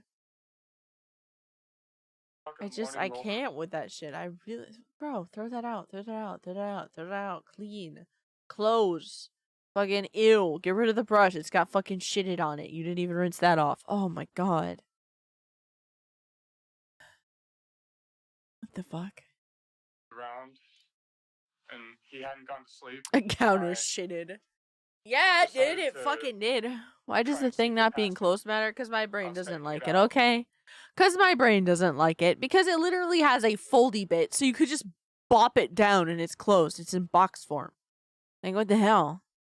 I don't think he would have noticed if I hadn't said anything, but in case he did notice, I just said I was taking something to my car. But I didn't take her to my car. I knew that if I was gone for any length of time, he'd get suspicious. So that car has a face. What are you talking about? Gone for any length of time. That car doesn't have a face. What are you talking about, dog? Something to my car. It's a car. I didn't take her to my car. I knew that if I was gone for any length of time. Oh my god. Most cars do, but it's not actually a face. It's your brain. It's all fucking brain. And God help me, I put her in the dumpster. It's important to note how Chris repeatedly refers to Lee's body as it.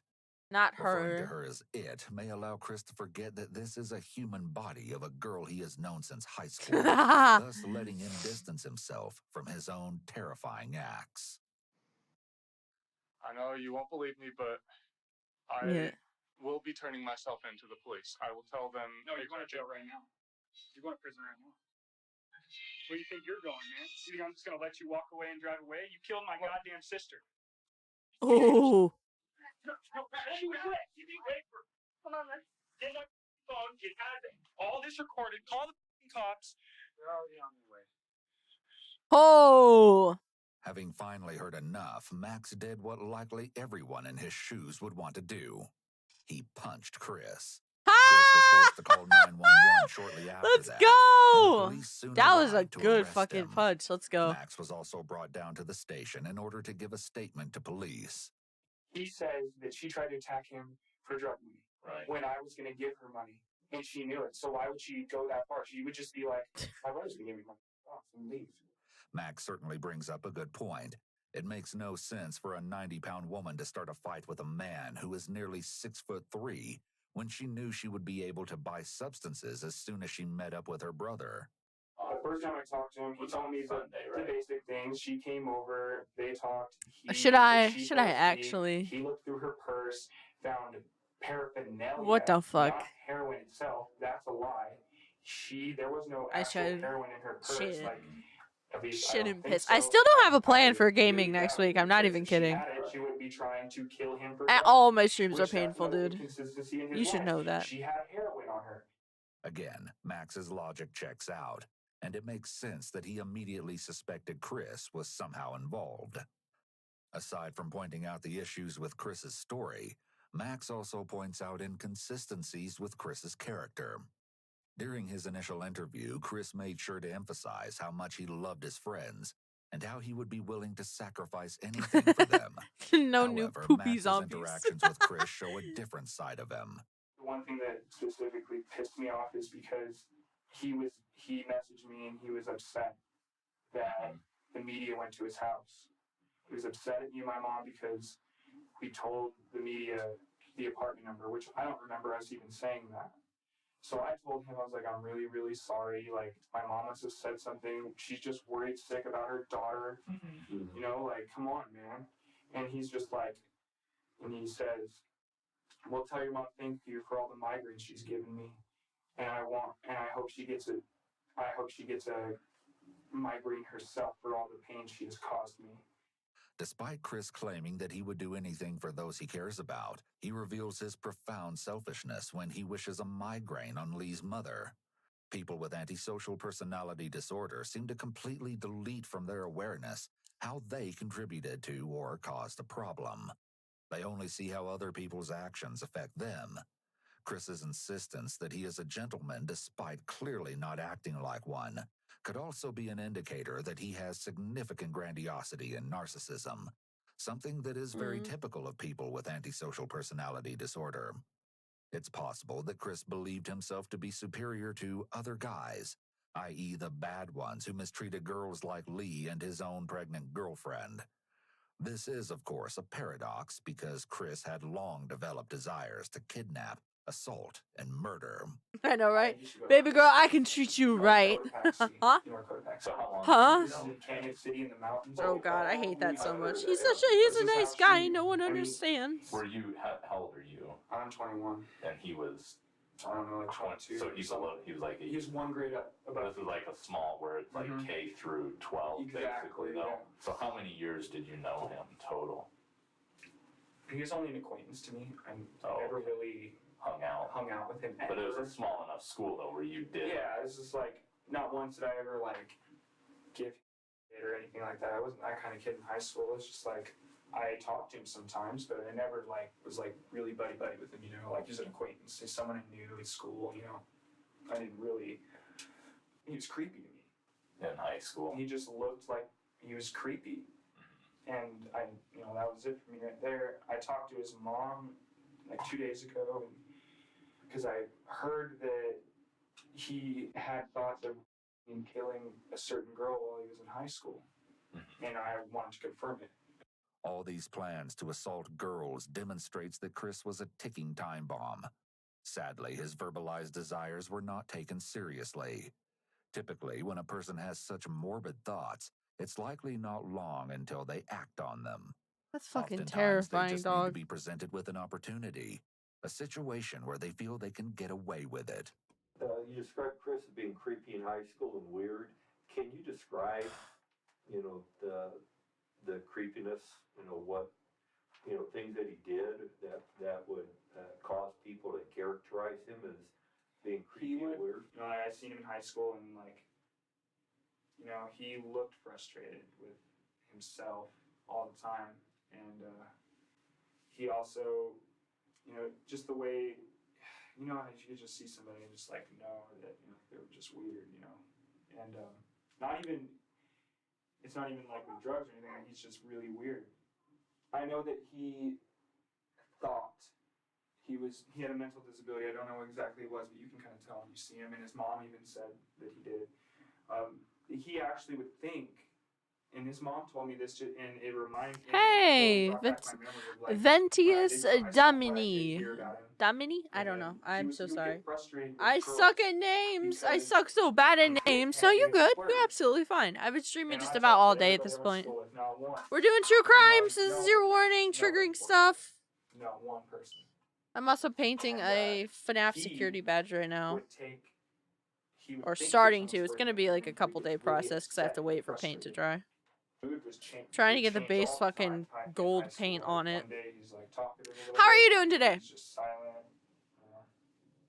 This could be an indicator that Chris may have struggled with social cues. Oh, oh shit. It's also possible that he was showing signs of grandiosity beginning in high school, and he wanted to believe that girls found him desirable, only to become frustrated and angry when that didn't turn out to be the case.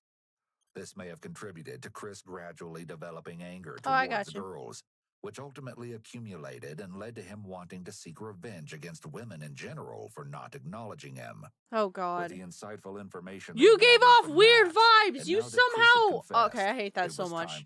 I fucking hate that. And get to the bottom of what actually happened to Lee. He verbal... I still want to know what situation where he admitted. He's like, guys, I just really want to fucking murder a woman and bury her in the woods. That really gets me going, you know? Like, I want to know the fucking context for him talking about that, because he obviously talked about it. Leading to the two sleeping together. Then afterwards, I just don't get it. wasn't tired. I don't fucking get it. Also, I want to stay on the record. No one should apologize to me in chat. It's fine. You are fine. I don't anticipate that anyone's gonna like go out of their way to watch my content. It's good. There, trying just regular persuasion, then coercion. She wasn't yelling, but she was very acidic in her words. Acidic. Nonverbal communication is locked down tight. His hands are tightly bitch be clasped, acidic. and while it's hard to be certain based on the angle, it looks like his ankles are tightly locked underneath him. Oh my gosh, This shut indicates a high up, level of dog. defensiveness and anxiety. He's not open to the officers at all, or even his attorney. And I tried to explain to her that this was an unplanned thing. That was her from the start. I had no other feelings for her beyond that of a friend. And she grabbed the knife that I keep by my bed. Grabbed a knife? Yeah. From where? It was... He just said by his bed. She grabbed Homie, he told you. He fucking told you, man. She... I got paint on my mouse. Whoops. threatening me with it. What? Oh my god, I'm not trying to do that. There's some issues with Chris's story. First of all, he claims that he has no feelings for Lee other than friendship. However, according to his Facebook DMs with Lee, that's not quite true. When Lee was briefly considering moving in with Chris in order to stay off the streets, he told her she could sleep in his bed and that he wouldn't mind having a relationship with her. Lee made it clear that she wasn't interested in Chris, calling into question whether or not she would have actually slept with him, or if this is just another thing Chris is lying about. Additionally, Chris claims that Lee grabbed the duct tape knife he kept between the wall and his bed. That is a fucking sight, brother. Duct tape knife. Duct tape knife, let's go. I believe that she would know that the duct tape object poking out from between the mattress and the wall was a knife. That is a fucking jump scare. Could you imagine, like, being in any situation when you're on a bed with someone else and you just see a fucking chunk of duct tape sticking out and maybe you're like, oh, let me see what the fuck that is, and it's a goddamn knife? Is that normal? I know it's kind of normal to have something, like, defensive in your room, but, like, specifically right, like, in or next to your mattress, I guess that's not super crazy to think of, but, like, man. Not gonna work out like wad of duct tape, but it's a knife. Shit. Well, she said no, if I can't have drugs, then I want to die. It's interesting to note that Chris telling Lee he would let her go free and never speak with her again sounds more like something you would say to someone you had just attacked, as opposed to something you would say to someone who is attacking you. His hand covering his chest is a protective gesture, which would make sense as It's he's talking about sussy. allegedly being attacked. However, the collarbone is a sensitive area of the body, and covering it could be a subconscious, self-comforting gesture. It may indicate that he's feeling vulnerable or emotionally guarded during this conversation. It could also be an attempt to create a barrier between himself and the detectives, signaling a desire to protect himself because he might not be telling the truth. I guess I wasn't paying attention after a while because the adrenaline was getting to me or something. I didn't notice her stop shaking her head. Only to find out they're But British. I did notice that she was still struggling against my hand. But then after that, I let go and I brought her to the floor. I laid her back down to the floor, and I panicked. At this point, do you wish to continue to speak? As Chris continues his story, notice how his feet and body are angled away from everyone else at the table. This posture is commonly known as a closed nonverbal cue and could be an indication of discomfort. Anyone in that situation would not want to be in there. What are you talking about, dog? Engaged in the conversation. People's feet often point in the direction that they want to go. Fucking, I should have played a drinking game with this one, guys. Showing that he wants to leave. People can much more easily lie with their hands and mouths than they can with their feet. Absolutely. Because we aren't taught to watch our feet when we lie. Now, having heard Chris's story about the fight, the detectives begin to pick away at his questionable story. Did you have her after she was dead? No. Ew. That's not even in anything of my fantasies even. My fantasies from high school had gone pretty dark, and that wasn't even in there. So you say that's not part of your fantasies. What are your fantasies? I'm going to say to, again, counsel you not to answer the question. Chris acts very oddly when asked this question. Where most people would vehemently deny such a disgusting accusation, Chris gives an emotionless, no, ew. As he says this, you can actually see him shake his head up and down, almost like he was shaking his head yes, while verbally replying no. Once again indicating that while Chris may be telling the police one answer, he's clearly thinking about another. With Chris bringing up his dark high school fantasies, detectives try to dig a little deeper into his innermost thoughts. When we talked to you the other night, you told us about a couple of girls in high school that you were still angry at. I'm not angry at them now, but I was very angry at them in the past. And when I was in high school, I get it, they were just being kids now, but back then I was very, very angry at them, and I wrote down the things I would like to do to them in the journal. And where's that journal at? The one that you wrote all that stuff in? Is that something you kept? No, I didn't keep it. This might seem a little bit bizarre to you, but are you under any kind of a treatment for mental health issues right now? No. Have you ever been? I have. It was because I was having nightmares in the Army.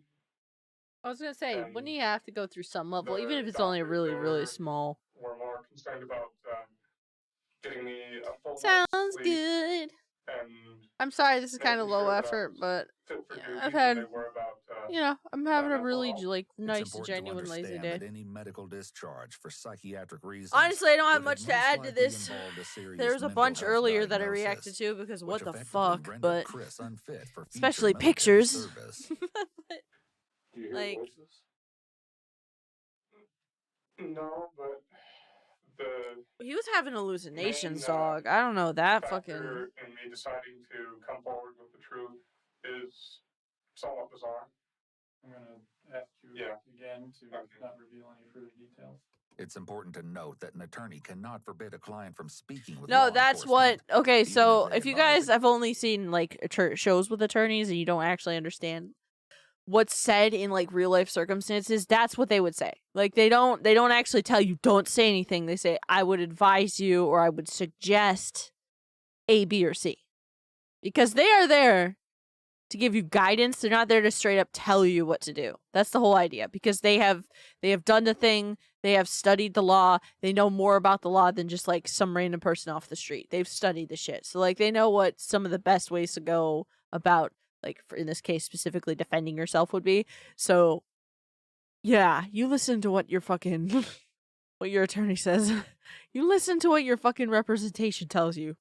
9 times out of 10, it's going to be your best option. There's that like really tiny chance you get a really shitty fucking attorney.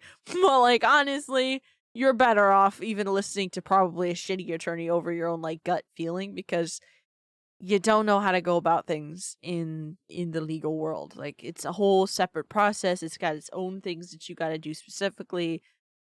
Yeah. against it. The client is in control of the representation, and the attorney has to respect those It's all wishes. good, man. Let's Though it's fucking not go, clear dog. if Chris's attorney advised him to talk to police, it's pretty likely that the attorney told him not to, but Chris decided against this. Yeah. See, that's the thing though. You have the actual, you make the decisions. What the fuck? No. Have you thought about yourself at all? Over this? Over this thing, I thought about it briefly, but my point of view is that the easiest course of action is very rarely the right course of action. Have you ever been diagnosed with any mental condition? Again, I'm going to ask you to not respond. Not to my knowledge, no. Are you aware of reality? Like, if he says fucking don't respond, then your best thing to be like, I don't feel comfortable answering that question. Like, literally, in that situation, you could say, it's not like you have to answer yes or no. You can say, I don't feel comfortable answering that question. Because they're asking important questions, but they're also trying to get you. Like, if there wasn't crazy strong evidence against him, they're just trying to get you to say certain things that make it easier to get you locked up, to give you a sentence. Do you know where you are right now? That is their fucking job, dog. Police department and an interrogation room. Chris's lawyer may have advised him not to answer this because it's possible that they are considering a diminished capacity or insanity defense. A key but aspect of that by you fucking confirming certain things, they can go, yeah, no, you that's not even on the table anymore. type of defense is that the defendant didn't know the crime was wrong or didn't understand. Admitting to a known diagnosis suggests prior knowledge of the mental disease or defect, and therefore also its impact on the defendant prior to the crime. Admitting that he knew he had a diagnosis could eviscerate the chance of them using this defense.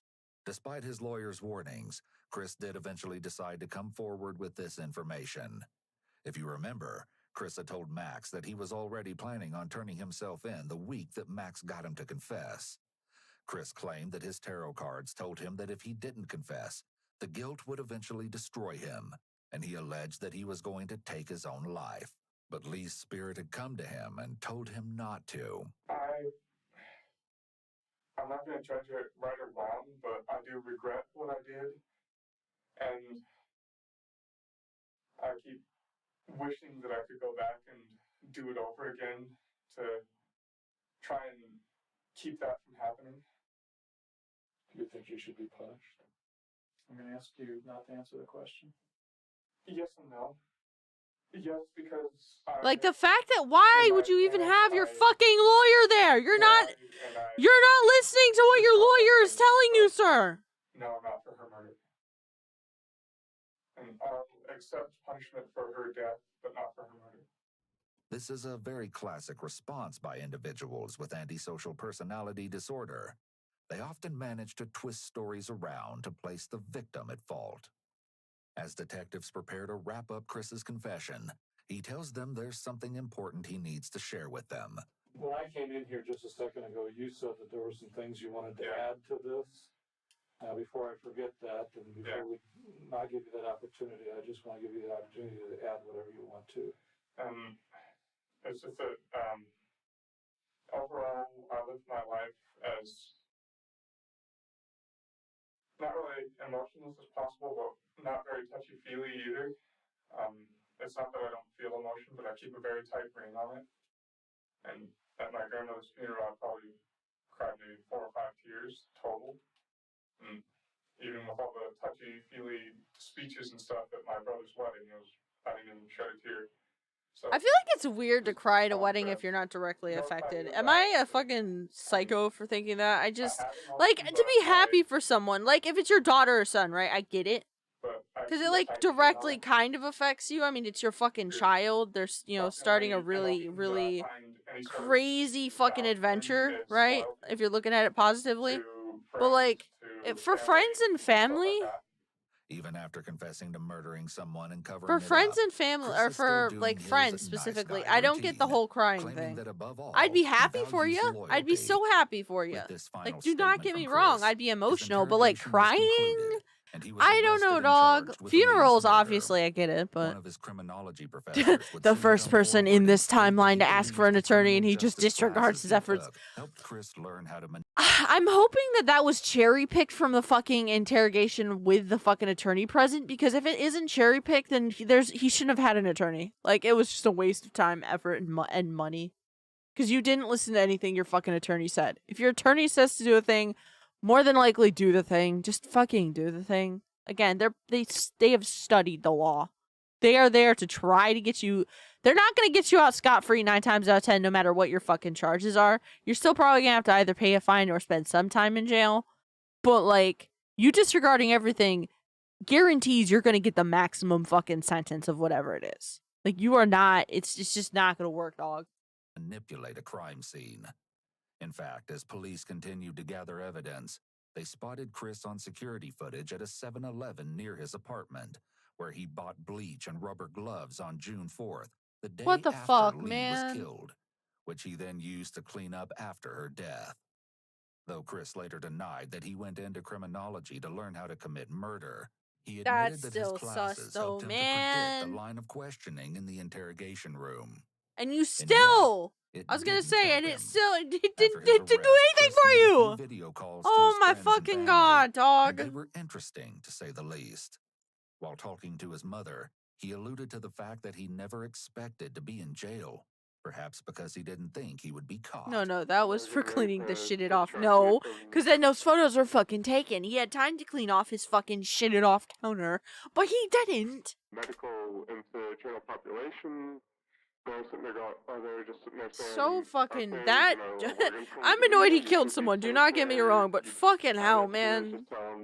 If they ask you what you're in for, just tell them, domestic violence or something like that. Didn't have time to deal with the police harassing.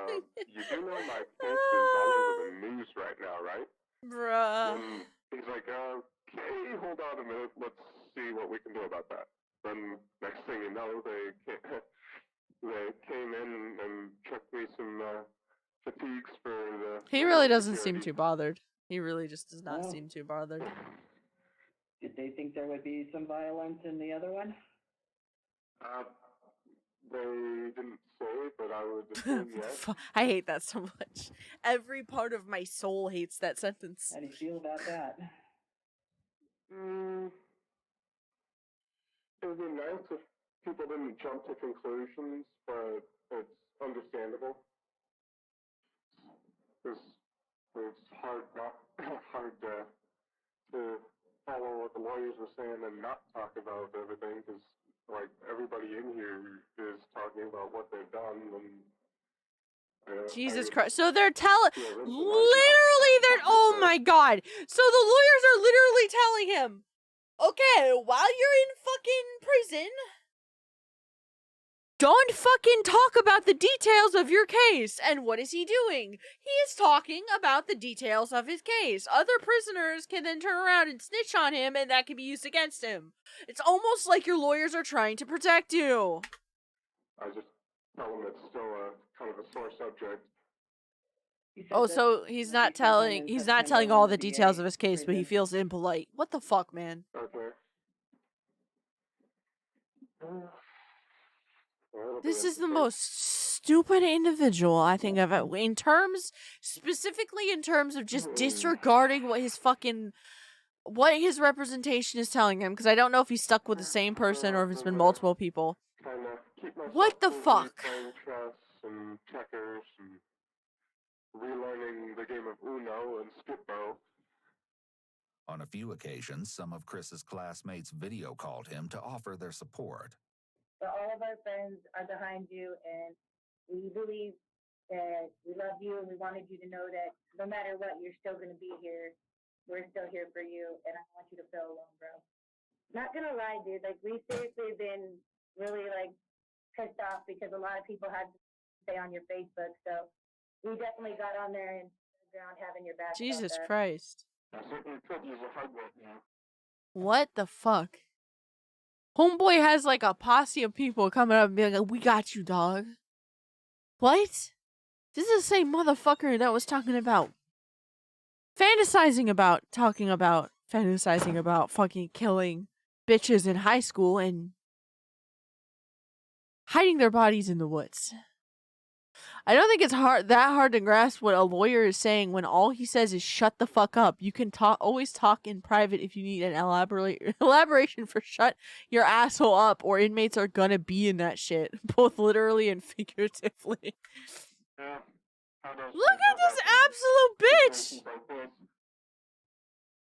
I can just imagine how you feel, dude. Like, I don't know. What's going through your head? Are you scared? I'm not scared, but not bored. Good. I'm glad that you're not like completely by yourself in there, and that people aren't trying to his. Then I would have to like break in there, so and defend you. In another call, his classmate again emphasizes her support of him. That standard nice guy practice, TM. Like, more than you know, probably more than I should. Like, and I realized how much you meant to me until you weren't there anymore. And I feel like I don't know, I feel like it's a lot of people. But I don't want you to think that you are forgotten about or that you're not loved. But I was already What the insane to begin fuck? with, so that didn't really help. Are we just glossing over the fact that this motherfucker killed an individual? Are we really just gonna gloss over that?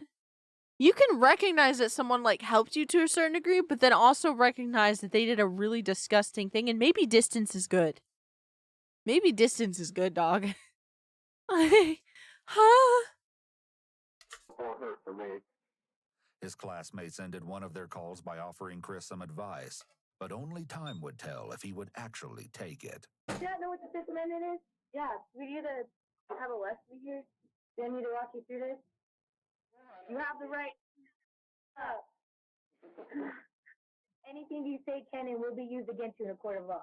Too fucking late. Even if it's you and I know you. I know how smart you are, and I know how sarcastic you are.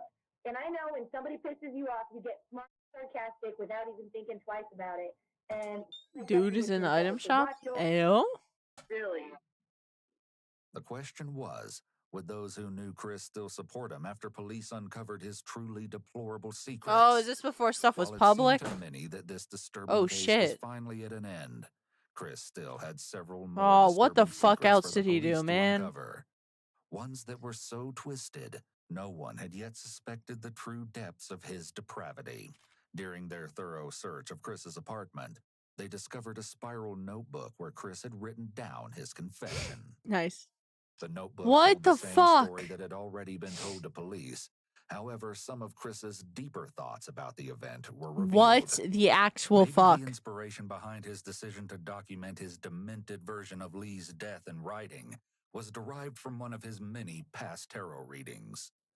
One particular card, Judgment Reversed, may have struck a powerful chord within him. A note written by Chris read as follows: "This card represents me. I believe that the deck is warning me of a character flaw within myself. Dude, his handwriting that is I am so gathering fucking bad funky. karma. Or it could mean I'm avoiding a decision for fear of the what-ifs." Apparently, he faced his fear and composed the letter. An excerpt from his chilling confession read as follows: Before I begin, let me again offer my most sincere apologies.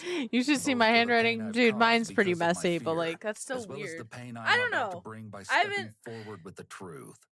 Lee I is used to dead. love doing cursive. Later in the letter, My he handwriting wrote, is kind of. I lied to try to protect myself out of fear that no one would This believe the Yu-Gi-Oh card is truth. my OC now. Chris was Shit. right to feel fearful. However, nothing about his far-fetched story so much as resembled truth. Chris makes himself out to be the victim in these pages. I wondering enjoyed about writing. what I Lee don't would know, say man. to him if he I confronted would her write for until my hands got manipulating him. sore. He also claims that Lee used him as the weapon of choice to take her own life, showing just how unwilling Chris is to take responsibility for his horrid actions against her. I would write until my hands got sore, Alongside and the now I notebook, game and do other police things with my discovered hands. something they And never would have expected. my mom has problems with appeared to have arthritis. My several grandmother pairs of had underwear problems that with looked like they arthritis. belonged More to than a likely, I'm girl gonna have much issues with my younger than hands. him. Over the course of the search, the police learned that Chris was an avid writer. Whether he was writing down the Oh results no, of a his tarot zombie! readings, working on the manuscript That's for a novel, horrible. What the or fuck? just jotting down random thoughts, it seemed like they were always finding a notebook or piece of paper with some writing on it. This feels like a slight call out. I have notebooks everywhere that have like just random shit in it because I'll have an idea or I'll be trying to like organize the thoughts in my head. And my favorite thing to do is do like those kind of lists or to do just straight up lists. You know, tier things in the order I want to do things and how I want to break down tasks and other things. Like that's something I do on the regular. My phone has like 3 different notes opened or saved for like 3 different things. Just because I was just like, I have my daily notes that changes daily, and it's the goals of like what I want to get done every day. And it's not like all the tiny stuff; it's more the bigger stuff. So if like I got to get A, B, and C done, then I put it in there. And then I have a list of things that I need to either eventually save up and get or get. I have a list for like household grocery stuff that I need to grab. I have that my happy place is making lists because it's where I can kind of organize my thoughts. These writings all appeared to be harmless at first. However, closer inspection of one of the stories they had found proved to be more than concerning. Titled Uncle Dave, the story was written What the by fuck? Chris and appeared to be about a 32-year-old uncle abusing his prepubescent niece. Oh To shit! say the officers who discovered this were disturbed would be an understatement. Between this perverse story and the underwear that had been previously found, officers were becoming increasingly worried about how far Chris's depravity might Oh go. god! Oh no! As with Lee and many others his age, Chris would spend much of his time talking to friends on sites like Facebook, wondering if there could Fucking be evidence hidden away Facebook, in dog. Chris and Lee's Facebook DMs. I thought he was Officers gonna took bring up Chris's fucking computer Discord. and did a deep dive into his account. While the conversation between him and Lee would prove useful to the case, it was the other conversations on the Oh account shit! that What was he really put doing? detectives on edge. What the fuck was he doing? Based on the messages they were able to find, Chris seemed to have several women in online contractual slave relationships. He would find women, often from foreign countries, who were in desperate need of money. He would Oh promise my them money in god! exchange for explicit photos, conversations, and complete control over their lives. For one particular woman, Chris even made her agree to let him kill her whenever he wanted, claiming that it would be legal as long as she signed a contract. What the That she was fuck? giving him That permission is to not how murder that her. works. A message from Chris to the woman read as follows: If I have a legal document drawn up stating that she became my slave of her own free will, I believe that would mitigate things severely. For this particular woman, Chris's message served as a reminder to refer to him as Sir at all times. Oftentimes, I don't in like that messages, the though, women would because show there's reluctance other towards kinks some that of the involve things that Chris would ask verbiage of that them, isn't and he would abusive and it's manipulate very them into valid eventually kinks. giving him what he wanted. I Having promised money to several different women in exchange for these relationships, Chris often found himself short on funds for what the the month fuck? and would not give the women their money, even when they did follow his orders. This entire situation is indicative of Chris's sadism, as he seems to enjoy the power and control aspect of committing violence against vulnerable women. The police were horrified to discover the relationships Chris had with these women, and it was clear he was just taking advantage of vulnerable women who were willing to do anything to get money for their families. The more they uncovered about Chris's personal life, the more and more his claim that he killed Lee in self-defense began to fall apart. Unfortunately, No things fucking were shit. only going If you to just get looked at the worse base from here. fucking context of what was going Continuing on, their I search of would his computer, X to doubt the his entire detectives' worst situation. fear was discovered. Chris had been looking at explicit Ah, photos of children. Through his no! browser history, they'd been able to prove that he had been on several sites that hosted these disgusting Are you fucking kidding me, photos. dog? What When the paired fuck? with everything else they had discovered about Chris, detectives were able to put together a complete picture of this depraved individual. Chris preyed on vulnerability, which is why he sought out Lee with her addiction problems, women online with financial issues, a girlfriend who had become pregnant and was abandoned, and, most disturbingly of all, defenseless, powerless children. Oh, okay, so that wasn't his kid. Unfortunately, despite the information, I misunderstood that. I assumed that he knocked her up. From what was just said, thank God. Thank God. Props to him for finding peers who use Facebook, though. I can't find. See, I think it depends on what communities you're in and who you chill with. Because, like, honestly, a lot of my coworkers have somewhat active Facebook pages. Like, that's how they usually hit each other up. Is Facebook. It's either Facebook or just direct texting. But a lot of the people that I interact with, go figure, although a lot of them are out of state, to be fair, tend to use Discord. So Discord is usually my main source of contact. And then, of course, I mean, technically Twitter, but it's more me shouting into the void for Twitter than anything else, quite honestly. given by Chris, Lee's body has never been found. Oh, Though some of her clothing and her bag were eventually found in the local dump. Are you kidding Chris was me? eventually charged with first-degree murder. That pisses me assault, off for, like, evidence so many tampering, goddamn and the reasons. possession of inappropriate photos of minors. Realizing that he was looking at spending the rest of his life in prison, Chris supposedly cut a deal with prosecutors to plead guilty to second-degree murder Valid and hypnotic. exploitation of a child in exchange for having the rest of his charges dropped. With this deal in place, Chris was sentenced to 48 years in prison. Alright. Boop. Okay. We already saw that one. Okay, this one's a shorter video. This is LA State Trooper finds body in trunk. I watched a good chunk of this. I watched, I want to say most of it, but Jesus Christ, does this take a... Like, we know what the turn is, but the fucking reactions and how... It was interesting. It's interesting to see, number one, just how police officers operate on, like, traffic stops and stuff. I find it kind of fascinating. Because a lot of people don't think about it until you're in the situation. And what happens when a traffic stop goes, like, horribly wrong in terms of, like, I mean, literally a body in a trunk. Permission to use the car. His mom, the guy that gave him permission to use the car. Oh, wait. Shout out, HBJ Studios. Let's fucking go. The guy that gave him permission to use the car, his mama reported him missing. I popped the trunk, saw there's a dead body in the trunk. On July 29, Jesus Christ. 2020, Trunk. shortly before 5 p.m., a Louisiana State Trooper conducted a traffic stop involving a 2017 Chevrolet Camaro on Louisiana Highway 17. So literally a Louisiana. traffic stop. The vehicle was doing a 73 and a 55. Okay. Nice.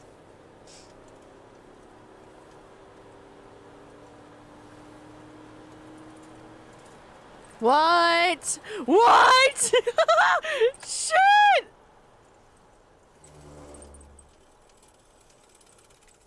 Yeah, 39, Region 3.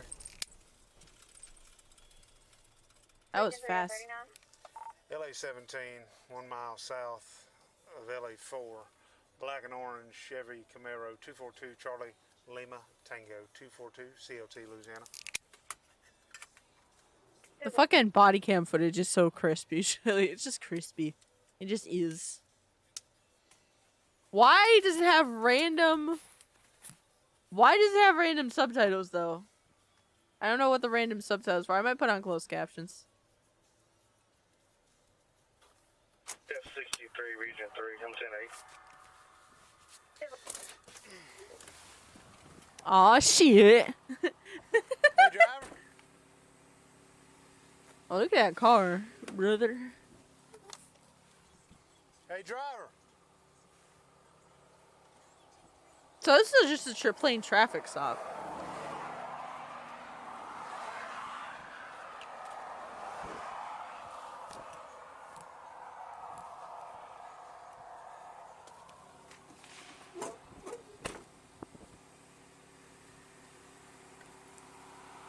Well, I mean, it starts off as a traffic stop. Brothers, sisters, mothers, nephews, girlfriend vibe here. Hey, good afternoon. I'm Trooper Nielsen, Louisiana State Police. The reason why I stopped you was for speeding. You know how fast you're going? 73 and a 55, so it's 18 over the limit. Jeez. Do you have your driver's license? Why would you speed with a fucking body in the trunk, dog? Why are you driving? I was just Okay. going home. Do you have any weapons on you? No, sir. It's okay. I was just asking. What's your name, man? Michael. Michael. Is anybody with you? No, sir. It's just me. You have insurance? Show me your insurance. Whose car is this, man? Your big brother's? Jesus. Yeah, Zombie, you've shared that you have, like, not great habits when it comes to driving. Look at me. I did early. I'm not high right now. Okay. Let's take a look at you. Do you have an ID? You have any ID? Is there any weed in the car, man? Don't stop. Step here. Step here to me. Look at me, Michael. Make eye contact with me. Step out here. Step up here. Is there any weed in the car? I love how the cop is straight to the point. Okay. Other than that, Anything else? Dizzy. All right. You be honest with me, I'll be honest with you. I ain't looking for no roach. You hear me? Yes, sir. Is there anything else in there? I ain't looking for no It's an roach. ashtray? Isn't that the cup thing? Yes, sir. Anything else? Yes, sir. Okay. When did you puff last? This was Be honest. Because I'm a drug recognition expert. about an hour ago. Jesus Okay. Christ. Okay. No. I'm going to look at you, but... All right, where are you headed right now? I was headed back home. Okay. Where's home? What's your address? No, stop. Come here. Where do you live? It's easy. I love how fucking direct the cop is being. He's just like, it's an easy question, man. You don't know how to drive I your get house? it. You smoked some fucking weed. So what's the address? No. What? You don't know your address? No, sir. Okay, come back here. Come back here. All right. Prop up on this bumper right here, okay? Just sit down right here, okay? That is sus as hell. That is sus as hell. All right.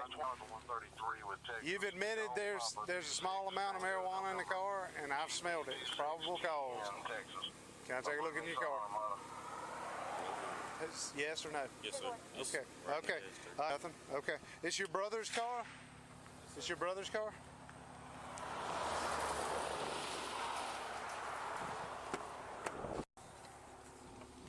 Hey, come here. Put that phone on that hood.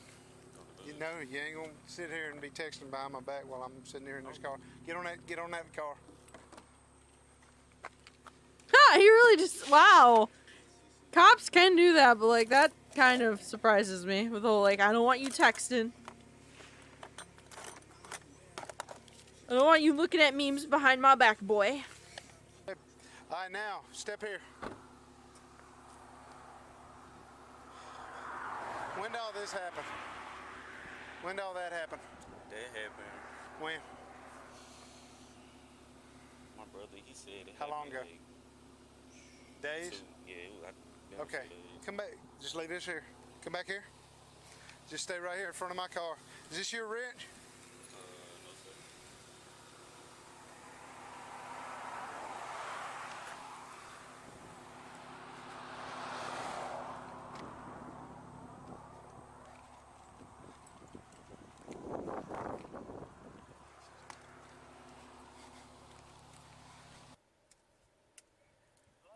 Hey, Jeff. Hey, it's Jesse again. I'm sorry to bother you. I'm here about a mile north.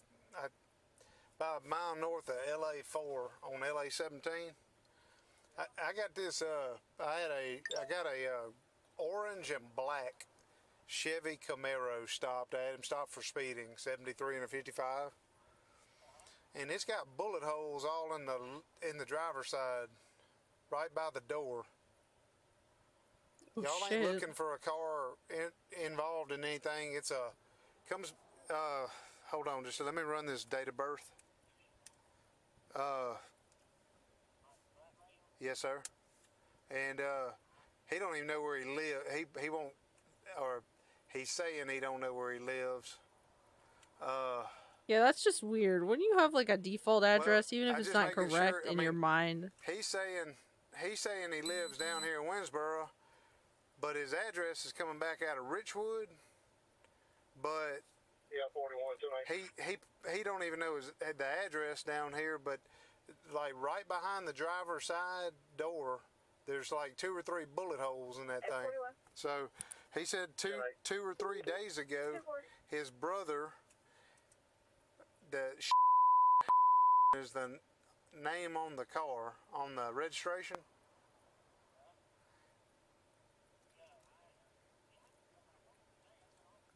I'd be a terrible cop. I'd be so afraid of doing it. Right? I mean, I'm code 4. I was just seeing if y'all had this connected to anything down here. The address is Body Dumping Central. I need directions. I mean, the kid looks nervous, to be fair. It's not like... because he probably did... I mean, if there's a doobie in the fucking car, he definitely smokes. Okay, all right. I'm not doubting that. That probably also adds to how he was feeling. I'm north of 4. Not even to... I'm right by the golf course. All right, bye.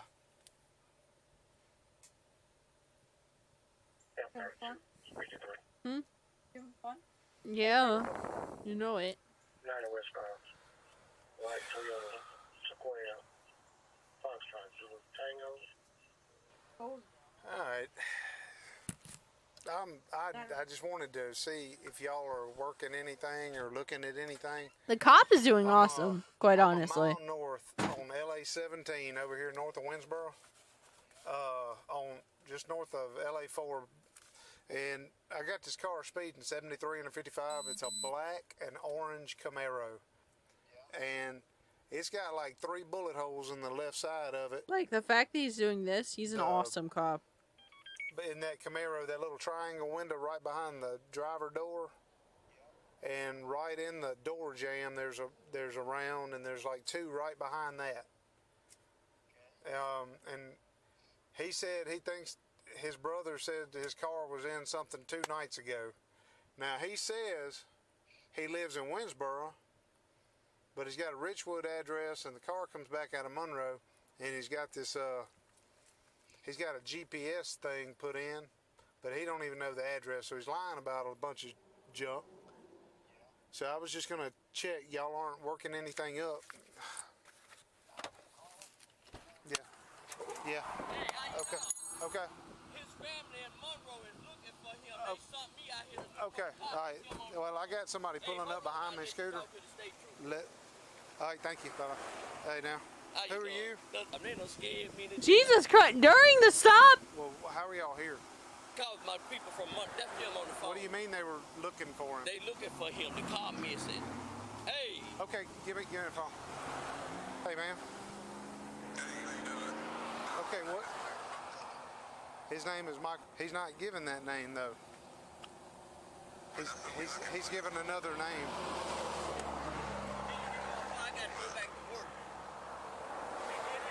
What's your number, sir? His phone back. Yeah, I got to go back to work. Okay. He said he needs his phone back. I'll call you on a block line in a minute, okay? Okay, I'll show thank you. Okay, thank you.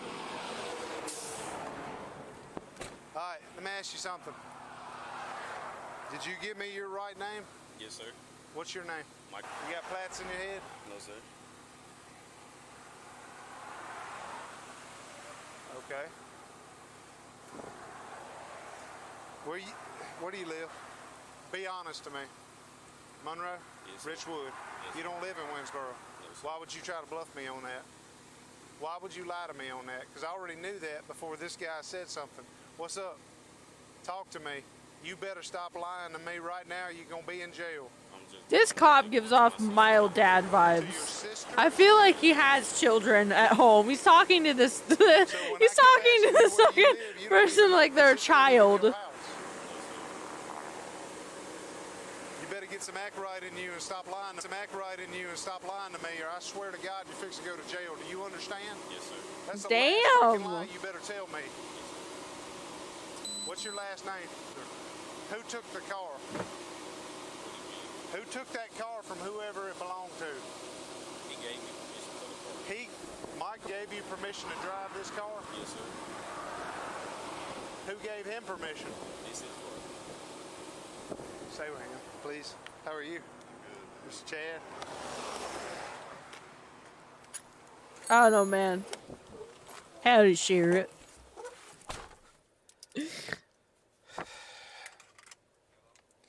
He's just like, God damn it, something is happening. F-39 Region 3. I've got a Franklin Parish unit out with me. I'm with code 4. Hey. All right, sir, what's your name? What's your name? Okay. Has this car been reported missing? Okay, okay, let me ask you something. Has the car been reported stolen missing? Who are you talking to at the police department? Who do I need to talk to that knows? Yes, sir.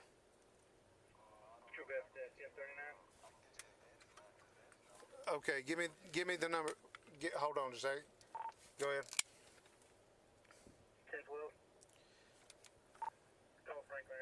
This cop is doing an awesome job, though. I know I shit on cops a lot on my channel because, like I said, the institution's fucked. Like, we need to redo how we do training and all that kind of bullshit. They literally build everything up from the ground, but this cop's doing a decent job. He did what I feel is a pretty average traffic stop. He noticed some really sus shit that, like, be easy to overlook if you're not being, like, really vigilant, which is good. And then you can tell he's got a gut feeling that something's up, and he's actually, like, trying to investigate it. Like kudos for that, man. Well, I'd love to be a cop and talk like that over the radio. I need an addition, sheriff with transport vehicle. Nice. Look. Okay, I'll talk to them. Oh, right? shit. Let me go, all right? I'll call you back. Bye-bye. The southern accent has grown on me, I'm not gonna lie, over the last few years. Honestly, any accent that isn't the current accent that I have is just better. Most Americans sound boring as fuck. Shit, hey, this is brother. Nelson out here. Hey. Yeah. Give him a call at the office. It's orange. It's black with orange stripes. I just had this guy said that there's a kid that's been reported missing, and that they took the car from Monroe, and he lied to me about his last name, his address and where he's from, that the daddy's looking at him. Some random guy pulls up behind me, said, hey, this guy's looking for that kid. I need to know if this car has been reported missing, stolen, and yeah. Okay.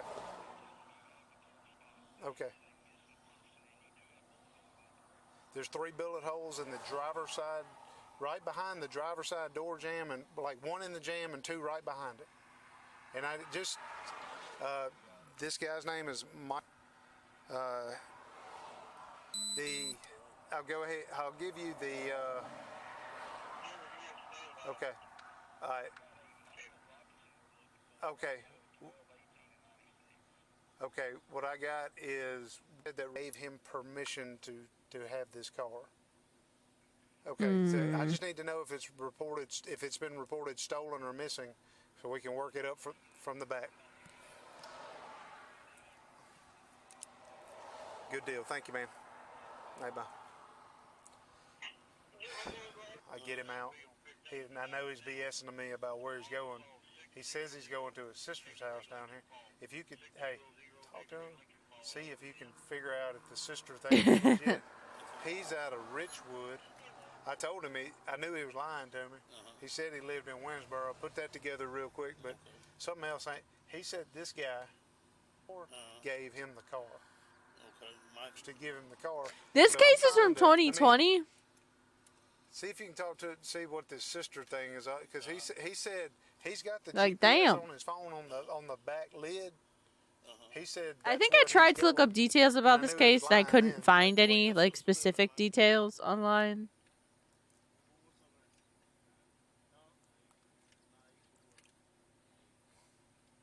Like, I looked up the person's name. No, I just caught the fucking body cam footage that says 2020 on it. I'm deaf and I'm blind, you know? It's fun. It's fun. Okay. But this, like, honestly, kudos to this cop. Because, like, he's going above and beyond to, like, actually do his job. And, like, something's not right here. Something's a little weird.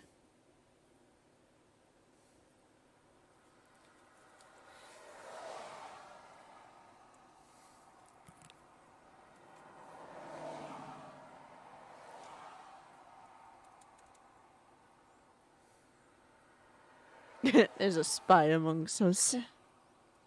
Yes. Indeed.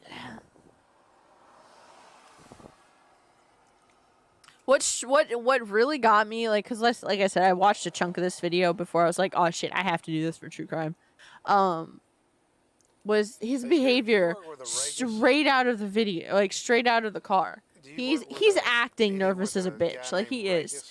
And the fact that he was probably smoking, I'm like, are you one of those people that smoke weed and you're like more paranoid, or is this just because of, you know, there's a body in the fucking trunk, you know? The Franklin Parish Sheriff's Office just called, said there's some contact with Monroe PD called Regas, somebody named Regas or something, that this car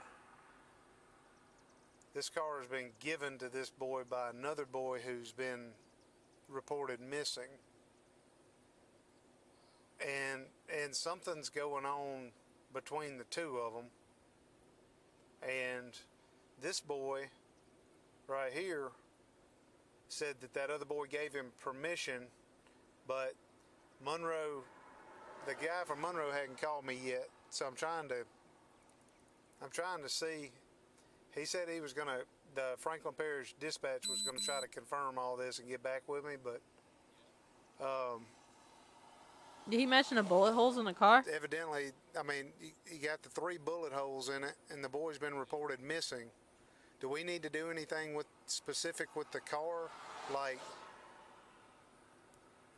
So he's trying to preserve evidence. He's like, okay, something sus has happened with the car because there's fucking bullet holes. Crap. Okay, man, I just don't want something bad to come back on this with me letting it go. Like, you can tell. He's like, there's something fucking up. Okay. All right. Well, if I need any help, I'll call you back. I'm sorry to bother you, Scooter. You gonna get a call from Okay. All right, man. Go ahead. If I need you, I'll holler back. Bye bye. Dispatch, why can't I install Epic Games Launcher on my laptop? Looking for speeders is boring as hell. I need that victory royale. You fucking know it, dog.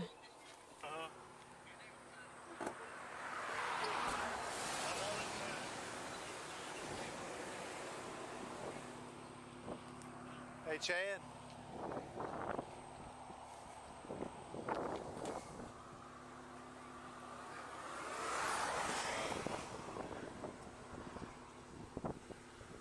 Like, this looks close. Oh yeah, I didn't even catch the reflection of the officer. Yeah, he does look younger, but I feel like he could have a kid. Like, bam, bam, bam, bam. Yeah. And the boy. See? What I'm being told is that the boy who gave him permission to use the car is missing. So he's lying his ass off. We go looking for the person who owns the car, find out that the son of the owner of the car is missing, and now we got bullet holes all in the car. I got you. So something's bad. Right? The only thing he lied about was his address in Winsboro. So he don't have a driver's license, but he lied about living down here. I don't know what he thought that was going to do, but He lives in Monroe. lives in Richwood, and the car is registered out of Monroe to the. I don't know who's supposed to be calling me. They said somebody was supposed to call me. The y'all sheriff's office said somebody was calling me. Yeah. If he's knows something. I want to know what they're discussing down there. Bullet holes. I'd like to. Nice. We We need good. I guess I'll do as much good contact as I can.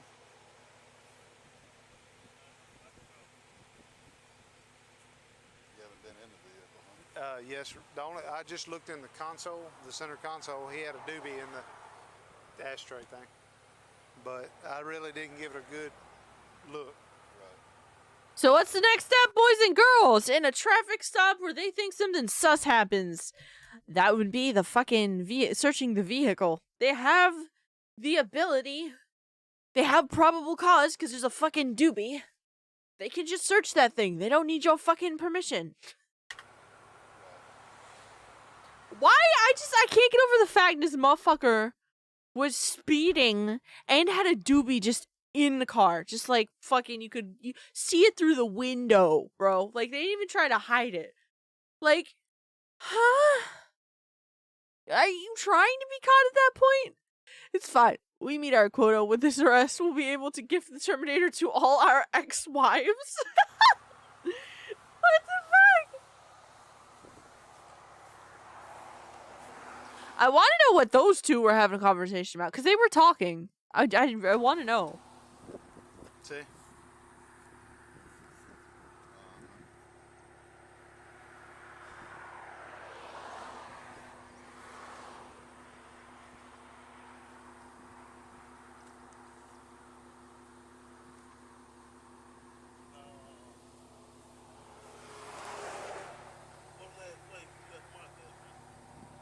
I'm gonna do the obvious thing I want to do.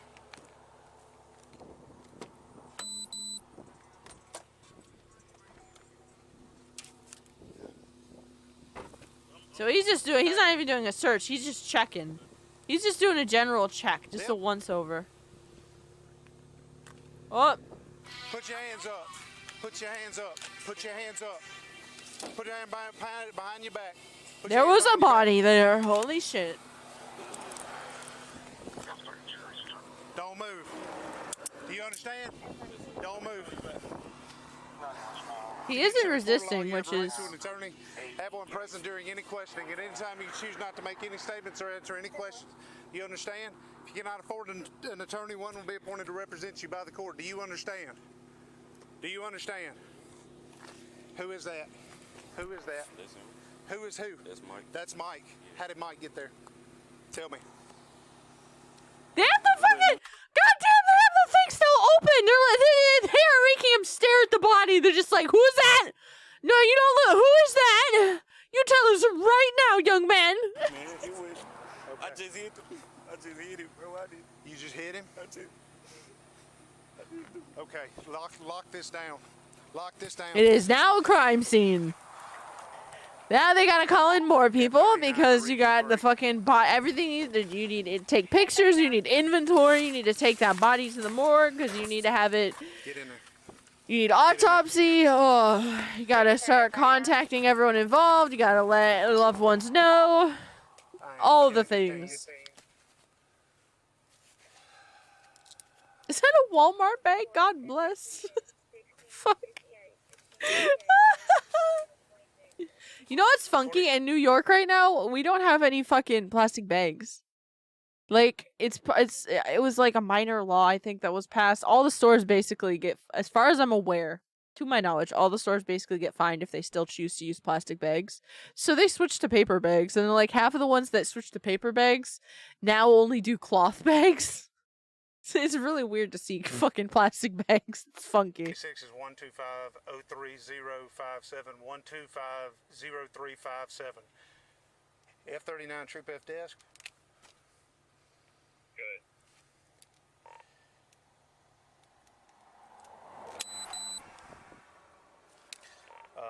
Need a supervisor out here.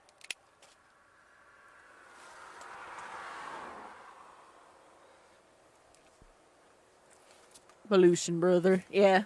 I mean, pretty much. I am LA 17, 1 mile north of LA 4. Can you give me a 21, Sarge? Okay, guys, want to lock it down.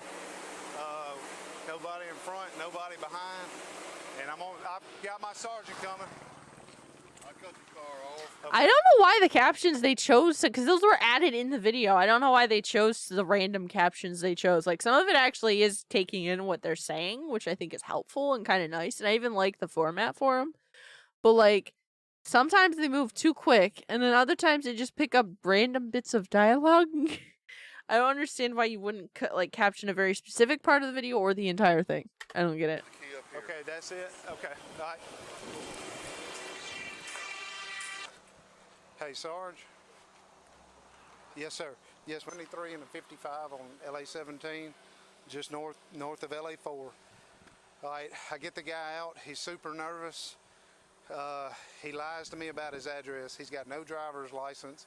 He says he's going to his house in Winsboro. Well, No, didn't he he say... lives in Richwood. Okay, Didn't he say he was going to his sister's? Monroe. This car has 3 bullet holes in it on the driver's side. I asked the guy, he's been smoking weed, so I asked the guy to search the car. I go around the car inside the passenger compartment, and I can't find anything. It's maybe a little roach in a doobie in the ashtray. We're sitting here asking about it, about the guy that gave him permission to use the car. His mama reported him missing. The driver's name is Michael. I got to get his name here. I popped the trunk. Sarge, there's a dead body in the trunk. Okay, so I'm not. We've blocked in front of the car and behind the car. We've shut the trunk. I have Franklin Parish Sheriff's Office with me. We're at 82. Okay, we're not. We're done. Go south.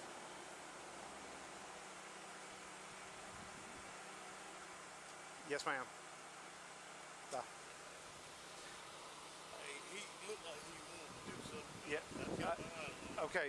Did we hadn't searched him yet? No, we hadn't searched him. Okay. Step out of the car, my man. Step out of the car, okay? Look at me. I'm gonna take this off, okay? All right, wait, hold on. Everything's gotta be bagged. Okay. Get out of the car. All right, look at me, Michael. What's your last? Stand here against the car. Do you understand? Don't move. He hopefully saw this coming. Like, I would have assumed if I had a body in the car and I got stopped by the cops, that was it, man. Especially if you got a fucking doobie in the car. I just, What? Brett is zombie, what the fuck?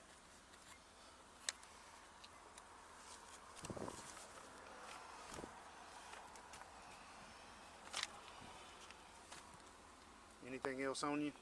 Anything on your nuts? Anything in your ass crack? What the fuck? That's a fucking question and a half, dog. I like this cop. What the fuck? Is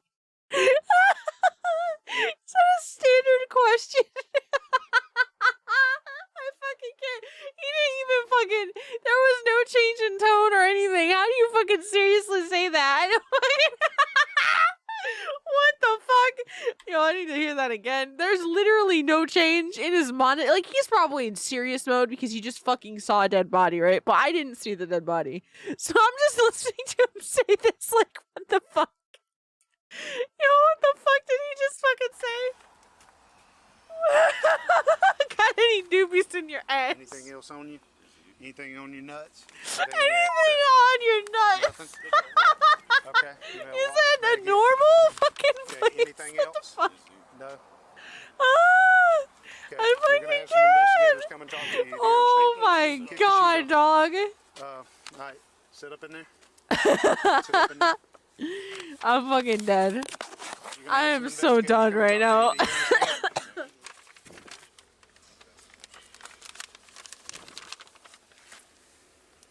Oh my god, I can't. Okay.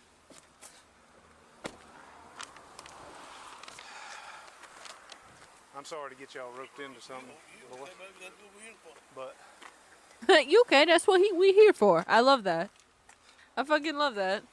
That's the end of hey, my fucking mouse. My mouse is dying. What is happening? Okay. Yeah. So there's this, which is a little short, but I don't think it shows any of the actual interrogation. This is 31 seconds. What do you mean full interrogation? What are you talking about? Oh, here you go. Like, he was like... Damn! Okay, we got the full fucking interrogation video. Do you guys want to watch this? My Crocs now. I don't think that's how it works. It gets bagged. Took them 30 seconds to get confession. God fucking bless.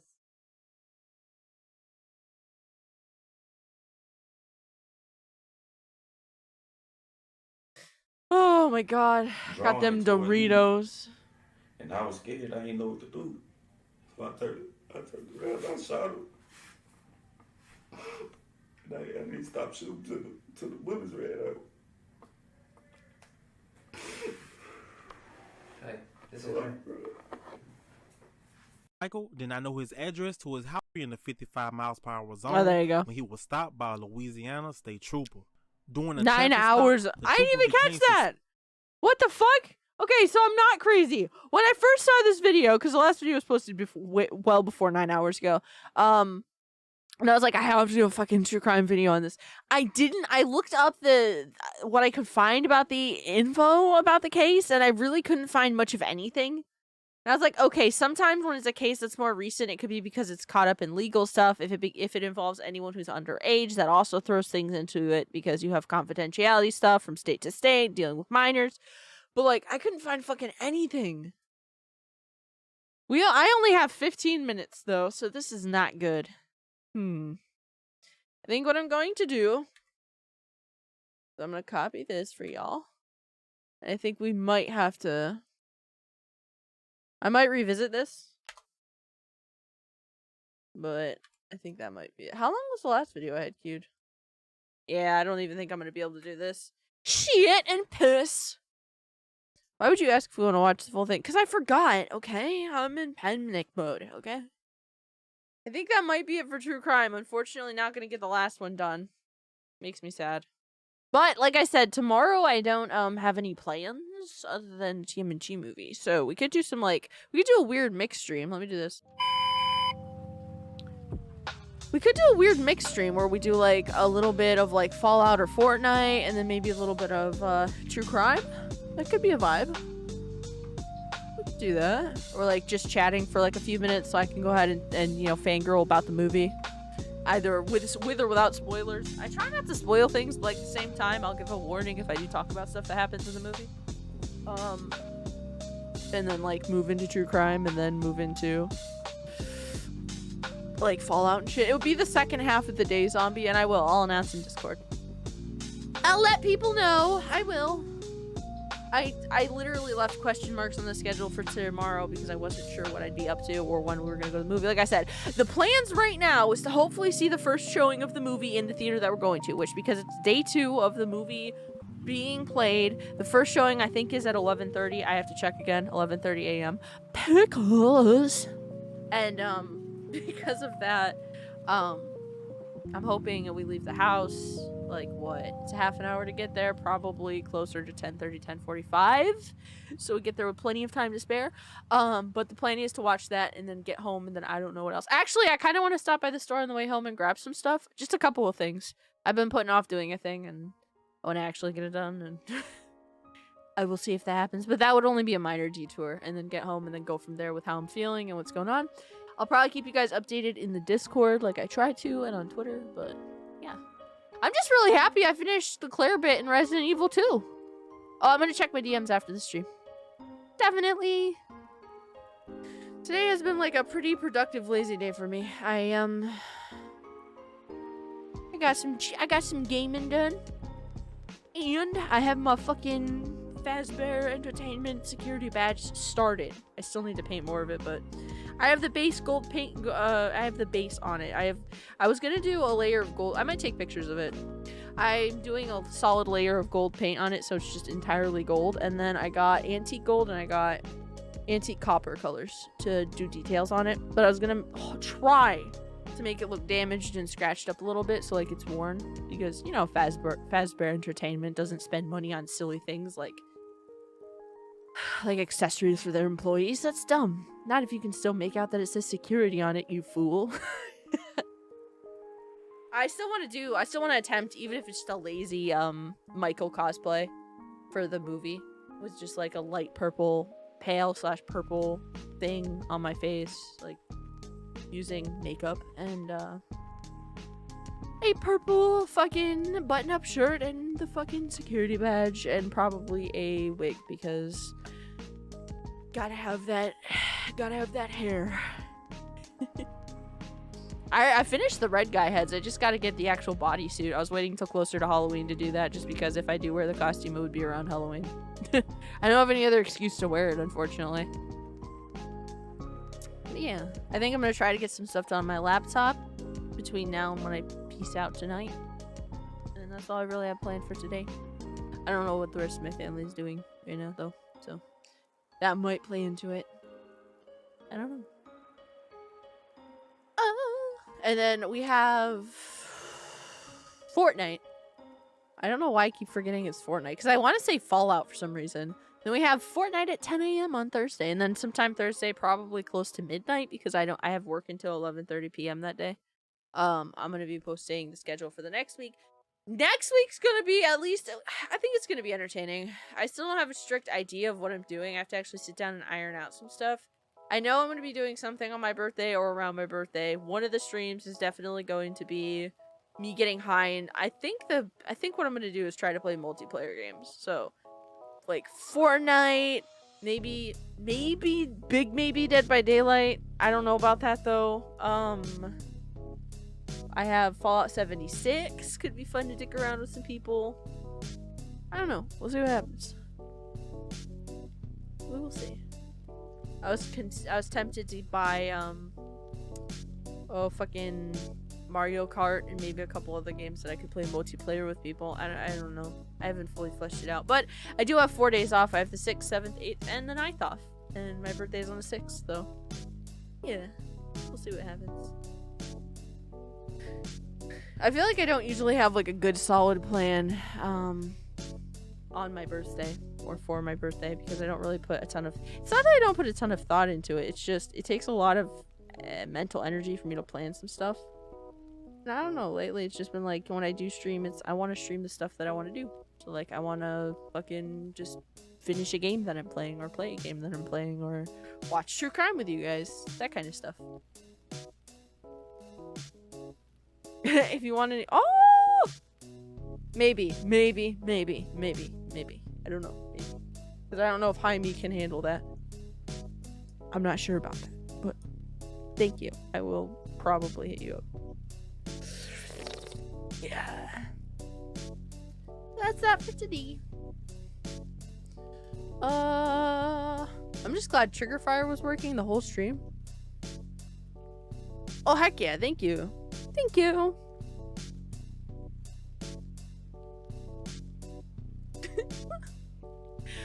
I always have fucking Twitter up on one of my fucking windows. Why is National Girlfriend Day trending? You have CurseForge? I don't know if I still do, but I did. I can always re-download stuff. Probably just hang out underground and you'd be having a blast doing that. Yeah. I probably would, honestly. I only feel bad. Okay, so if I do the multiplayer thing, I'm gonna probably apologize in advance, but I'm just gonna feel bad for anyone playing with me, because I know, like, I already suck when I'm sober, right? I am so distractible when I'm sober and not good at, like, focusing. But when I'm high, that is just gone. I am a mess. I am a fucking mess, dog. It's like, I have fun. It's entertaining for me, but I feel like it might not be as entertaining for... Oh yeah, Portal 2! I forgot about that. I don't know if it's gonna be as entertaining for anyone else. I don't know about that. So, I apologize in advance to anyone that fucking plays around with me if I, do what I'm planning on doing and just, like, bare bones, just play fucking multiplayer games. You have curse forge, right? Let's see. You'd probably just hang out underground. Yep. Gonna be my they friend if it's National Girlfriend Day tomorrow. What? Before anything else, this mod pack I linked to you seems right up your alley. Oh, I'm gonna check it out. I'm gonna do it. Hey, messages. I'm gonna have to check it out. Boop. And it is stupid lightweight on Java.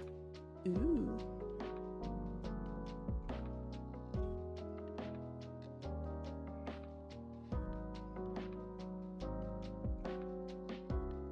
Ooh, this does look fun. Again, I don't know if high me will be able to deal with it because I don't have any focus when I'm fucking high.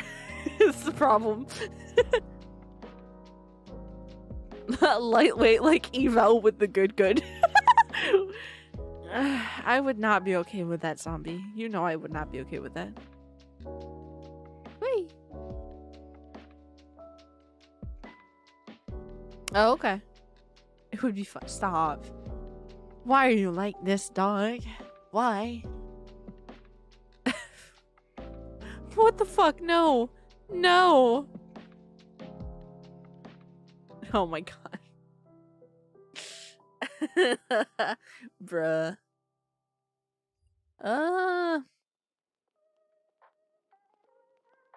Would sub. How dare you?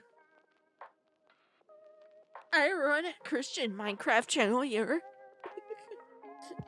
How dare you? I love that I have the option to advertise and be like, this is an adult stream, because I don't think I could do the family friendly thing. Maybe a couple months from now when you forget. No, fuck off, dude. I'm gonna remember this. This isn't a fucking vault now, dog. Honestly, when I think about you, zombie, a few things come up, and porn is just one of them because it's what you talk about. I'm gonna be honest with you, man.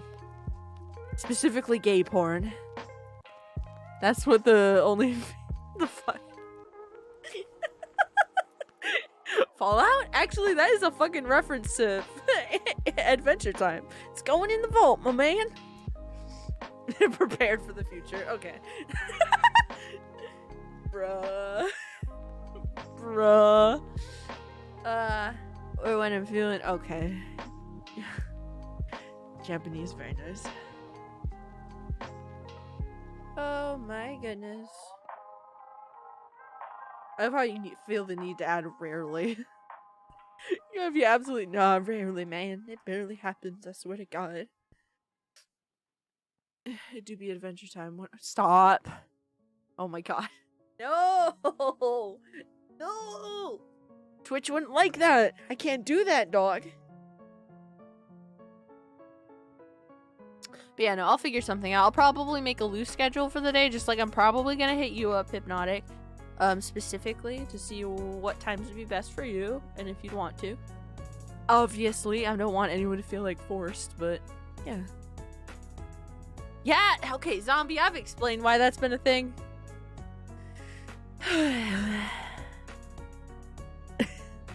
Birthday jacket with the boys, what the fuck? Just me and the boys.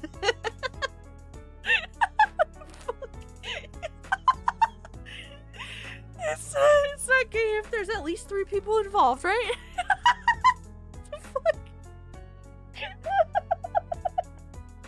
Bruh. Oh yeah, and socks. Can't forget the socks. Well, considering I'm no longer working, super angry face, I should be... Aww. Aww.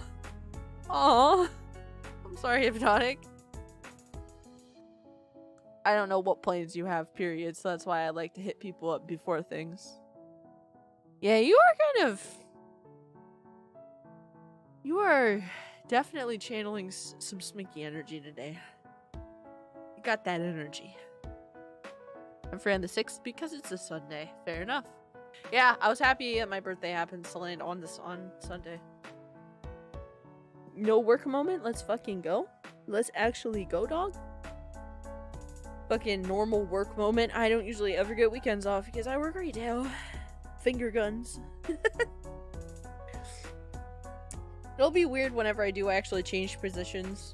Whenever that happens. Right now, again, I don't mind where I work, honestly, because it makes the most sense where I live.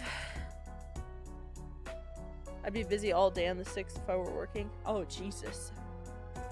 I can't fucking keep track of my thoughts, dog. I think the streams today have wrecked me. It's been nice, but like my brain... I was already having one of those days where it was hard to like formulate a single like string of thoughts. It gets harder some days when I'm streaming. Do the thing.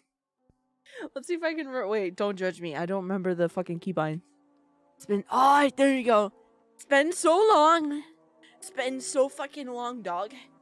Oh, also, a thing that I was planning on doing, quite honestly, was one of the things I'm doing on my laptop now, I was gonna unveil on my birthday, but it has to do with my PNG tuber, so, yeah. I love this. I'm glad you appreciate it. The art is made by the lovely Victorian. I highly recommend watching their content. Very, very entertaining. Maybe not. I feel confident saying no. Not yet. Give me time. Fucking give me time, dog. I want to take off my hoodie, though. I've been wearing a hoodie this whole stream. Oh my god. You and your fucking titty fascination. I will eventually do something that's closer to the lewd thing. I will eventually do that, but you have to give me time to actually do that. You have to give me time, brother. I have to actually, like draw something that doesn't look like dog shit. I'm just starting to get back into digital drawing because I took, like, a really long extended hiatus because of personal reasons, my own mental health, stuff going on with family situations, and work hours, like, gradually building up. But yeah, I had to fucking get a new drive for my laptop, got that sorted, got that set up, reinstalled what I need to reinstall for art stuff. So, yeah. Okay. Alrighty. We love loots in this household. Put that on a fucking shirt, dog. Bruh. Oh my god. We need this animate. What are you talking about? Eventually I want to do new merch incoming. I don't have the energy for new merch right now.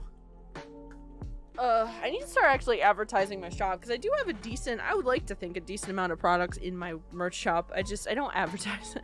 So it feels like I'm pushing it whenever I fucking mention it on stream. Or whenever I fucking, like, post about it on Twitter. It's like, cringe. What is this thing you have? How do you have it? I barely ever have it, dog. I have it now because I've been sitting for a huge chunk of today, and I've also been drinking energy drinks. My secret is Monster, damn it! Monster and sleeping in. Skeleton problems, L. Oh no. Oh shit. No, but I really do need to kick myself in the ass, and I need to, like, actually self-advertise, and like I said, I'm getting back into the, like, actually using my drawing tablet. Trying to get back into, like, doing all that.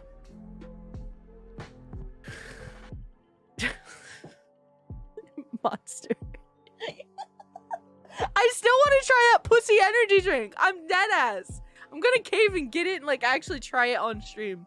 You guys are only gonna get hand cams, so you can, like, see it and, like, see me open it, but, like, it's fucking pussy energy drink. That's just fucking golden right there. I fucking can't.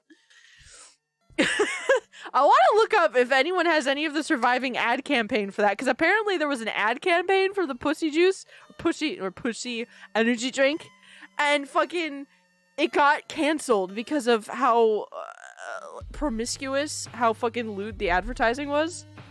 I'm like, dude, I wanna see that shit. Like, what were they doing? It was an energy drink. Like, yeah, there's innuendo, but, like, what are you doing?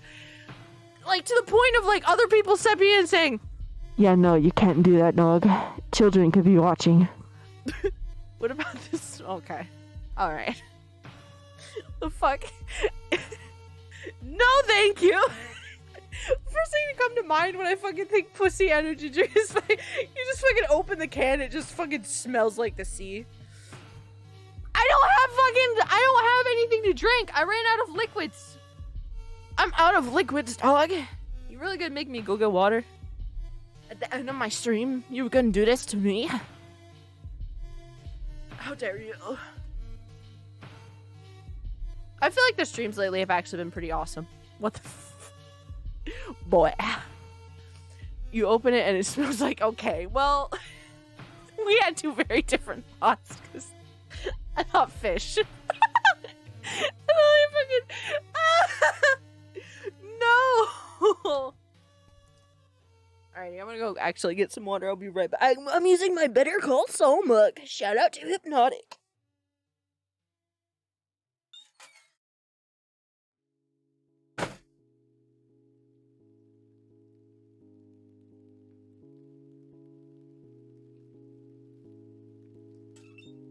I have returned, gamers.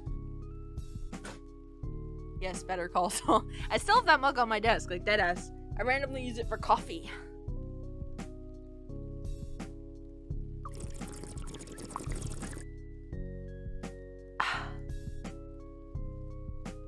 Hell yeah. I actually want to make some coffee, but I know if I make coffee now, I'm gonna be fucking wired. I'm already kind of wired, but I'm definitely gonna be wired if I do that. Oh yeah. I'm gonna try to get a chunk more of, I think, the security badge done. And some stuff on my laptop. I think that's gonna be my personal goals for tonight. Tomorrow's just gonna be waking up early. That's gonna be my goal, because I'm probably gonna be up till like 4 a.m. So, I want to get up and get ready for the movie. With some makeup on. Actually look decent. Somewhat decent. I had another child at work ask my gender the other day, which was just kind of funny. And their mother got so fucking upset. They got so fucking... It's like, it's fine. And that's the thing. I don't react to it. Because I'm just like, okay. This is a deal. It's fine. But like, damn. Oh. I do not know anyone that needs any hosting. I do not, unfortunately. Not the loots. Bro was verifying SMH.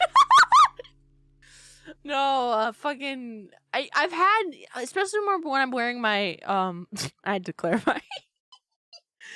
Especially with the fucking when I wear my binder and I wear my more mask fits and I'll do my makeup specifically, or I'll go makeupless.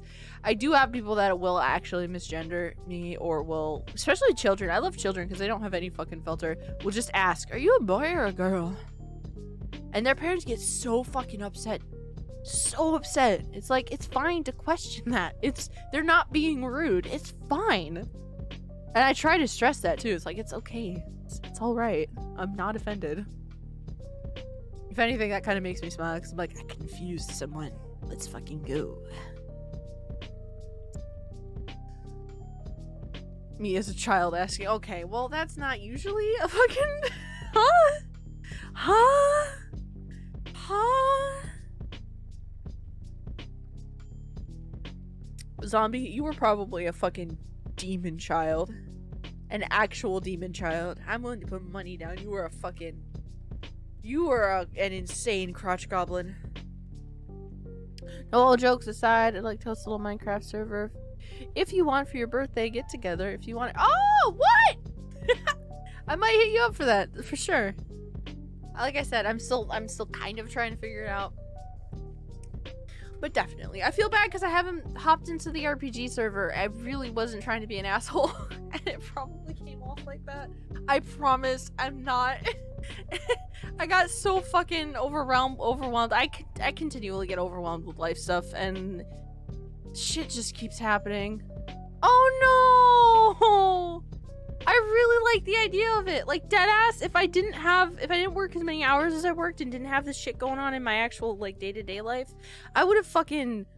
Oh my god, I would have been on that server non-stop. I moved on to hosting for others. Oh, I got you. Well, that's valid. It's definitely valid.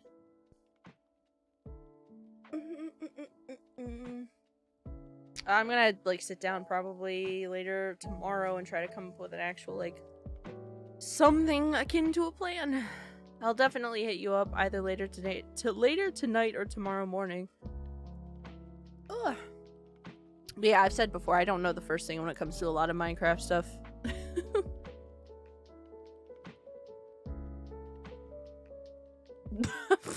What?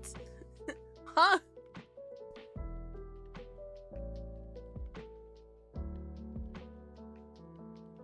Oh.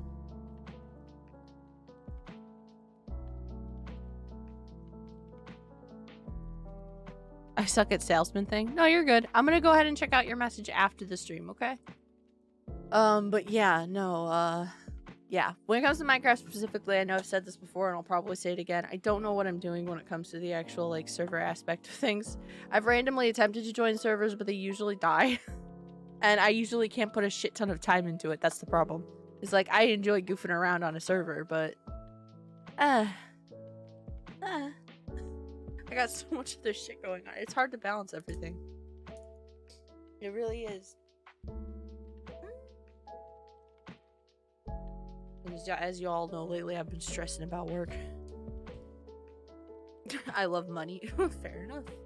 That's a good fucking opinion. I know. I'm aware. Boop. I was checking something.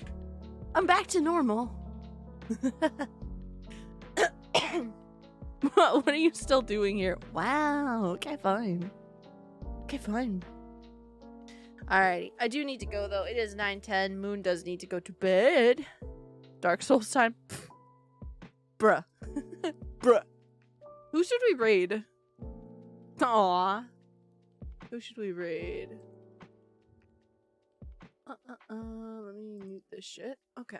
Who's live right now? Ooh. I have choices.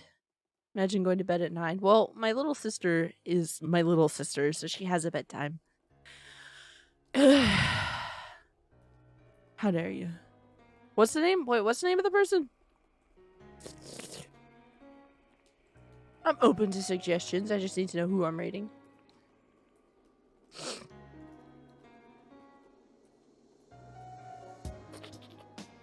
Maybe. Hey, let's go. Let's fucking go. I love it. Hell yeah. I fucking love that. Isn't that okay? Would you mind messaging me on Discord who you want me to raid? Bro, CB Doodles has been playing a shit ton of 76. Yeah, boy. Does not surprise me. I like CB Doodles. I really like it. I like that content. Again, I feel bad because I feel like I can't spend enough time on Twitch with the people I want to spend time on. Because, man... Let me check. Muting the tab. Oh yeah, Grand Theft Auto. We could raid some Grand Theft Auto. We could do that. I'm gonna go ahead and follow him after I raid, because that's normally how I do it. But yeah, we can go ahead and raid Dirly Fries. Sounds good. I like the suggestion box. More cat content. Make hair bigger. Be better. Alright. Okay. Let me go ahead and set up the raid for Dirly Fries. Let me get out of my stream there. Oh, there you go. Okay. Let me see if Twitch will let me raid, because we've had issues in the past with that bullshit. Yeah, let's go. Me when I only watch you because... Oh, okay. Wow. I feel very loved. I feel very fucking loved, dog. Oh. Let's see. Dirly Fries. Alrighty. I'm gonna go ahead and do this. Hey, let's go. Okay, I'm gonna go ahead and start the raid. Personally, I'm gonna go ahead and I'm shutting off my computer, taking a step back, checking out what family's doing, giving myself a little bit of break from the screen since we did Resident Evil and then I had a 10-minute break and then we did True Crime. It was fun, but my eye holes need a break. They need a rest. So I'm probably gonna hang out in Dirly Fries' stream for only a few minutes because I really do need to get up and stretch and talk to family. But I will be hopping back on Discord sometime tonight. I'll look at your message. I definitely will, and I'll probably respond because duh. I'll keep you guys updated about tomorrow. Like I said, the first half of tomorrow is probably a no-go because I'm going to be hopefully going to the movies and watching TMNT. And then after that, like I said, I really don't know what I'm doing. It depends on how everything goes, basically for the first half of the day. If we can actually get to the movie theater on time, all that kind of shit. You know, a lot of you guys know I'm very mood driven as a person. So we'll see what happens. I'm probably either going to default to playing Fortnite or Fallout if I'm going to stream. If I don't stream, then it'll be because I'm doing probably stuff on my laptop because I'm starting to get back into doing that. Yeah, I'm gonna go ahead and start the raid on Turley Fries. If you guys want to copy and paste this into his chat to let him know where you're coming from, feel free. Otherwise, all good. Thank you so much for watching. Thank you for listening. Thank you for lurking. Thank you for being here. Thank you to tons of me. Until next stream, friends. Goodbye.